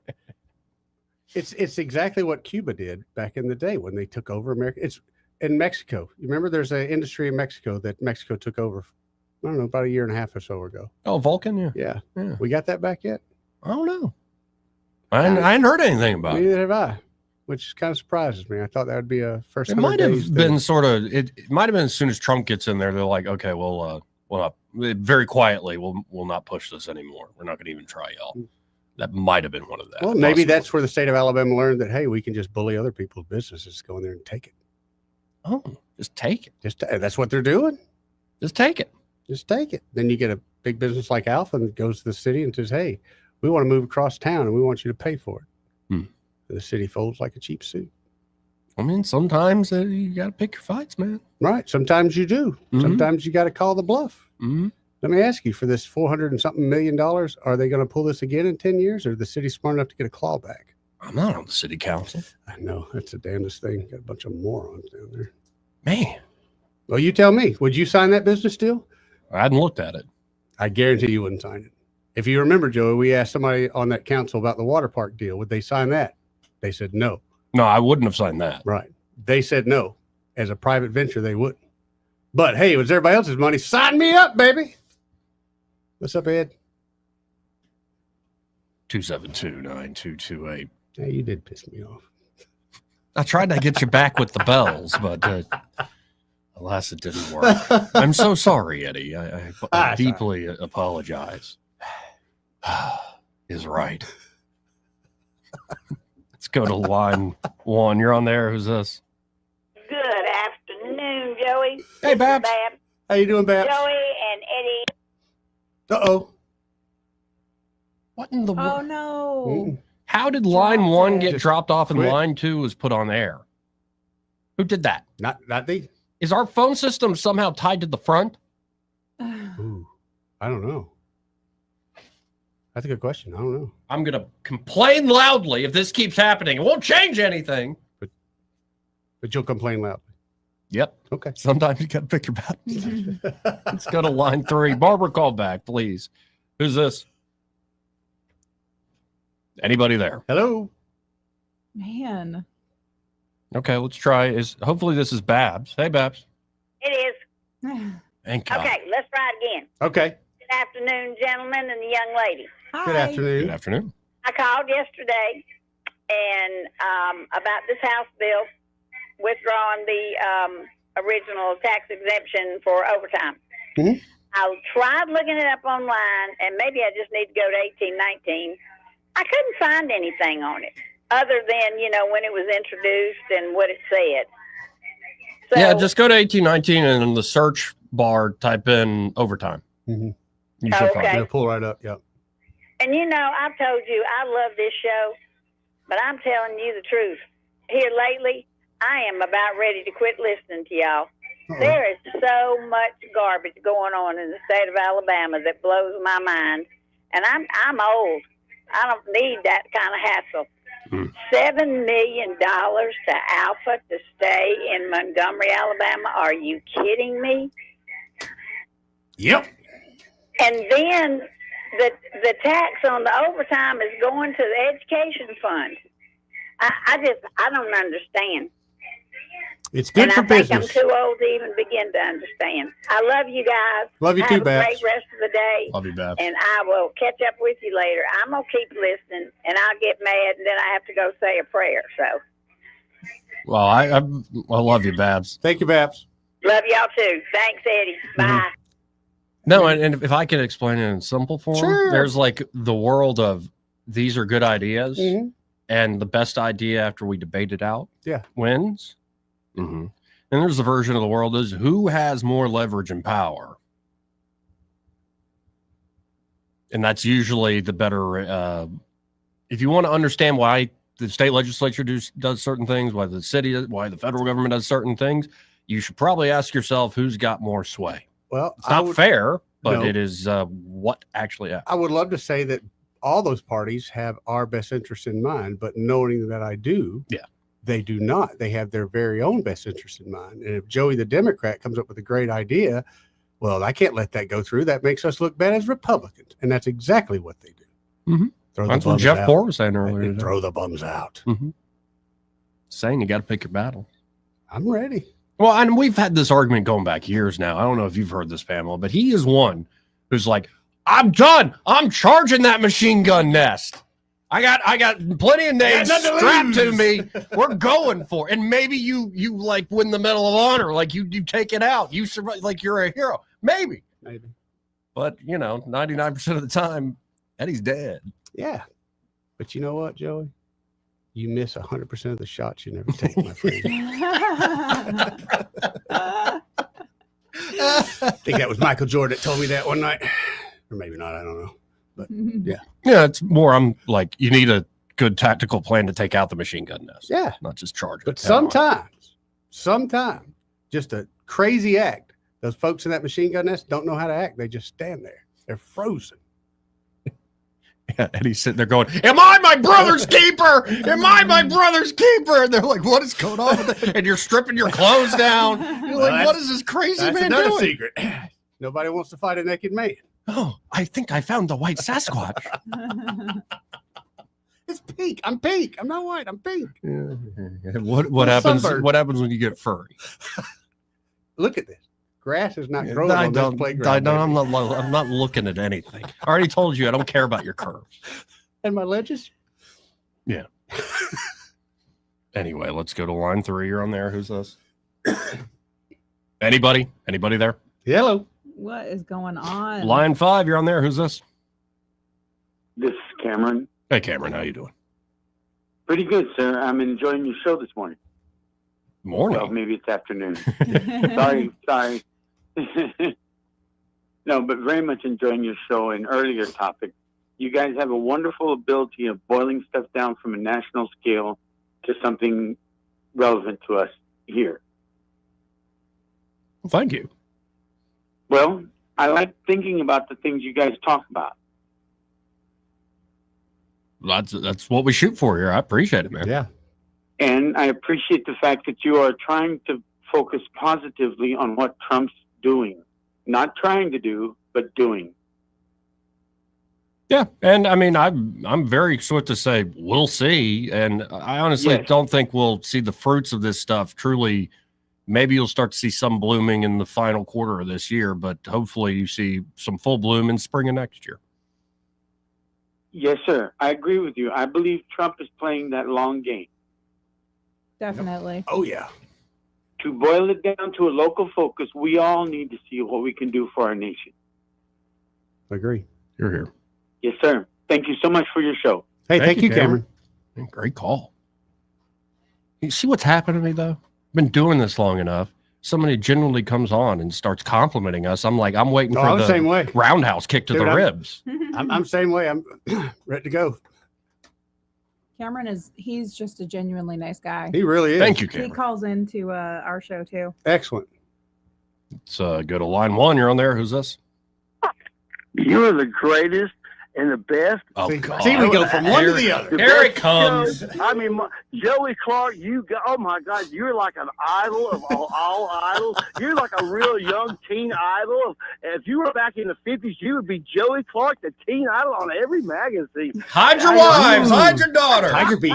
That's exactly what I was Tiger saying. Beat magazine. Lock your back doors. Lock your back doors. Look here. I got to say something about this $7 million. That's a crock of horse jack. Let me tell you something. I got 6 friends of mine, 6 people I know worked out there. They've got the heck out of there because look at there's more dope going on in the parking lot being sold and done. And I'm talking about blow and smoke and anything else you want in the parking lot. It's not even safe. The people that work there are afraid to go to their cars. Yep. Yeah, that's why they want to move. $7 million. Let's see here. $7 million. Can we not put some more policemen on That the was my street? thought, Boomer T. You know, What's it?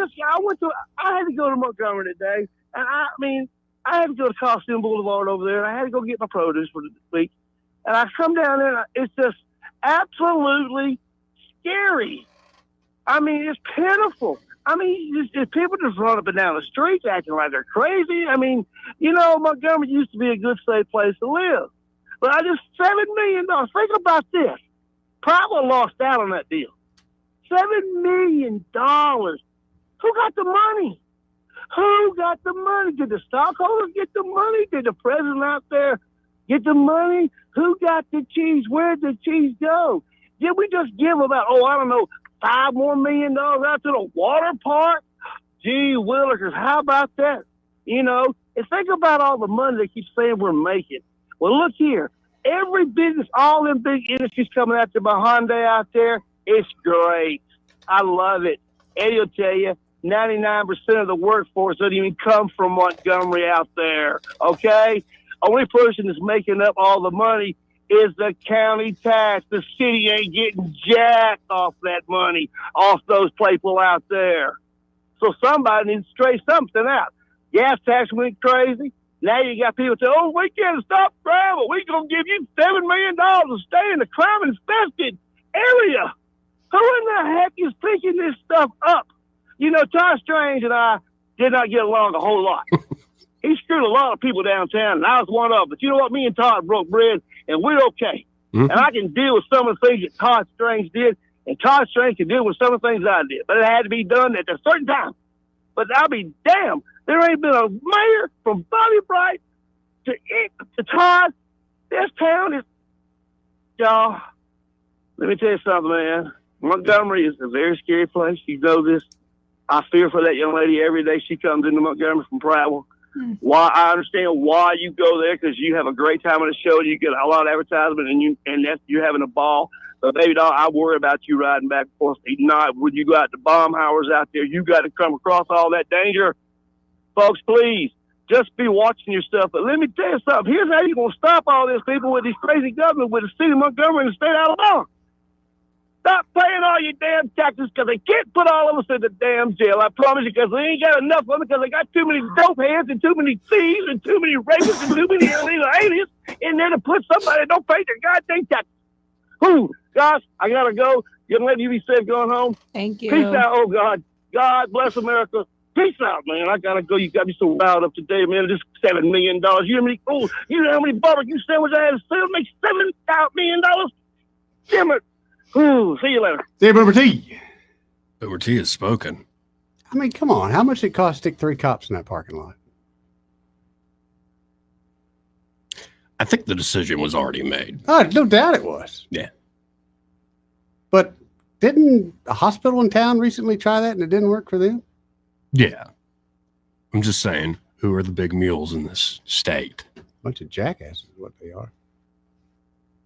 What's the difference between a jackass and a mule? Size of their ears. What? No, I don't know. I'm just kidding. I have no idea, but I said that with enough confidence that It's even I their fooled myself. breeding. I was about to say that. Is that one of those like No, I country think a mule things? is a pony and a horse mixed, I think, honestly. And a jackass No, one's is a donkey jackass. and a horse, and one's a donkey and something else. Maybe that's it. Okay. Or I think it's just a donkey, and then a mule is a donkey and a horse. I think that's it. Because a friend of mine's got Jesus donkeys, which is cool because they have the cross on the back. That's cool. that is I didn't cool. know about that. I didn't know that either until I was, yeah. By the way, I love it, Boomer T, but it's just sometimes folks get going and they say stuff like, I don't think I've ever said in my life. It's like, you be safe out there, baby doll. Did he say that? Yes. I didn't even hear that. I love He's looking out Baby for Doll. you. Baby doll is like next level. Yeah, it is. And Eddie's always like casually like, oh, thanks, honey. You guys, the looks I get from my wife and no one else but my Yeah. wife. She's like, you're not supposed to do that. So I'll ask people, hey, did you mind that? No, I don't mind. My boyfriend calls women honey all the time. My wife is from Detroit. Just does. It's a Yankee thing. that And they don't understand. I'm like, yeah, thanks. And people think I don't mean Yeah, it. you're And, short. and Yep. I'm like, but I That's do short mean people. it. It's No, just, no, Yeah. no sincerity. I just don't like laying it on thick. And here we are with- natural though. It doesn't feel fake. No, with me, no. No, yeah, you come by it. It's just a It vernacular is natural. thing. I tried to stop it and it even gets worse. It would sound more awkward if Although- you didn't say anything. Although today I'll make a confession. When I was leaving the closing, Mm-hmm. the realtor that was representing the buyer, beautiful woman, and I see her on Facebook. Sure. You know, we all realtors on there. Yeah. And we don't know each other at all, but I said, hey, I just wanted to know, I see you on Facebook all the time. You're much prettier in person. I thought that was a decent comment. Okay, obviously. Well, I mean, My seller that was with me, a friend of mine, as of today, a really good friend of mine, he goes, dang, Eddie, don't look like a perv or nothing there, buddy. Just lay it right out there. It's like, what? And so that made her start laughing. no. I was not trying to. I was just literally I don't think saying, that's it is pervy. nice to meet you. I see What, you on Eddie, what Facebook." you should have said is, man, I hadn't met you in person and I just find you captivating. See, that's what I was trying to avoid. But yeah. I And don't so think she's it like, comes what's your across as name? And I was pervy, like, though. yeah. I didn't think It's so not. either. Are you friends on Facebook? Yeah, but I bet not Yeah. now. But if you're friends on Facebook and she has pictures on there, she knows her friends are seeing them. Yeah, but So I'm, know, we are running out of time. we're friends with a lot of people on Facebook. I'm going to save you. I'm going to be the Thank you. parachute for you here. We are running out of time. This part of the program, you must have been over there, brought to you by Montgomery Men's Health. And at Montgomery Men's Health, they're ready to help you men out if you want that edge back, if you want that confidence back, that confidence. Talk to them. well, they can help you at Montgomery Men's Health. And yeah, it could be you really are just worn out, tired all the live long day. Maybe Yep. you don't have so-called SNAP in your turtle. Mm-hmm. And you might be looking at like online pills, like the big national brands. You're like, yeah, those are number one, expensive. And number two, they generally don't work. Yeah, exactly. It's like, Frank Thomas sold me some stuff. And it was like, Mhm. yeah, I saw this at the generic, supplement store. So, Right. guys. If you really do have these issues, especially say low sex drive, loss of muscle mass, you're not sleeping well, you just feel like you're walking through your life in a fog, you need to get by Montgomery Men's Health. The providers there who can conduct a testosterone focused lab workup plus a consultation for only $99. And they have low heat treatments there that can truly change lives, including on the same day. Men can experience higher energy, better gains in the gym, Brother. better mental clarity. That's right, brother. Improved sleep patterns, faster metabolism, and you usually even notice an increased libido. That's all right. A lot of life force. Mm-hmm. Call them today. Make that appointment today. 440-3663. That's 440-3663. Or you can go to MontgomeryMen'sHealth.com to book that appointment. We'll be right back. Want to carry News Talk in your pocket? Download the News Talk 93.1 app from the App Store. Available on iPhone and Android. Never miss a moment. Download now.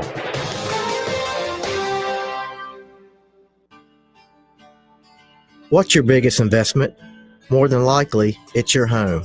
So treat it that way when you hire a painting contractor. At PBS Painting, there are no gimmicks, no $99 specials. Just quality painting and someone who treats your home with the same respect that you do.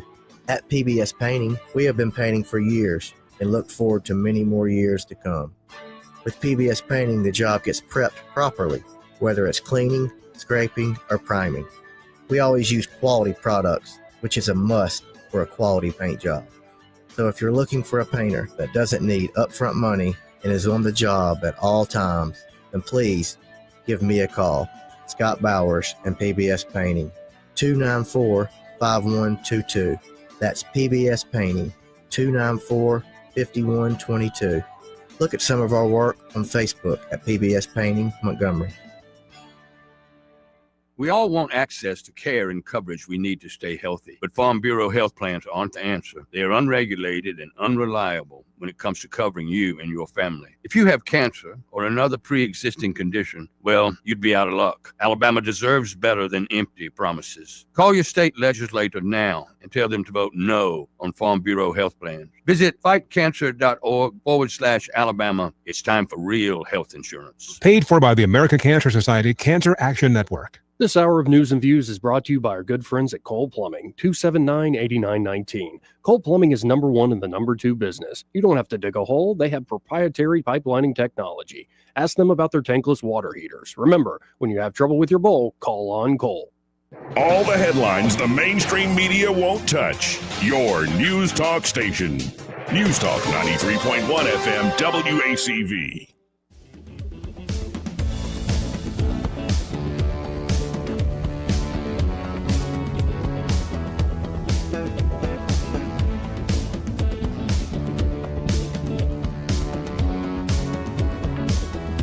Joey Clark. Welcome back. Let's go right to the phone and talk to Ray Bowles from Prattville Carpet. Hey, Ray, how you doing? Well, I'm doing pretty good. I just ran home because Nancy called me and said, we need brown sugar. Well, the truth behind that phone call is, because she's sitting here giving me a dirty look, she was in the grocery store and called and said, hey, do we have brown sugar? I said, yeah, we got plenty of brown sugar. And we didn't have any brown sugar. Oh, man. That's what I said. That's exactly what I said. Oh, man, I'll be there in just a minute. I'm sorry, baby. Yeah. I just knew we had brown sugar.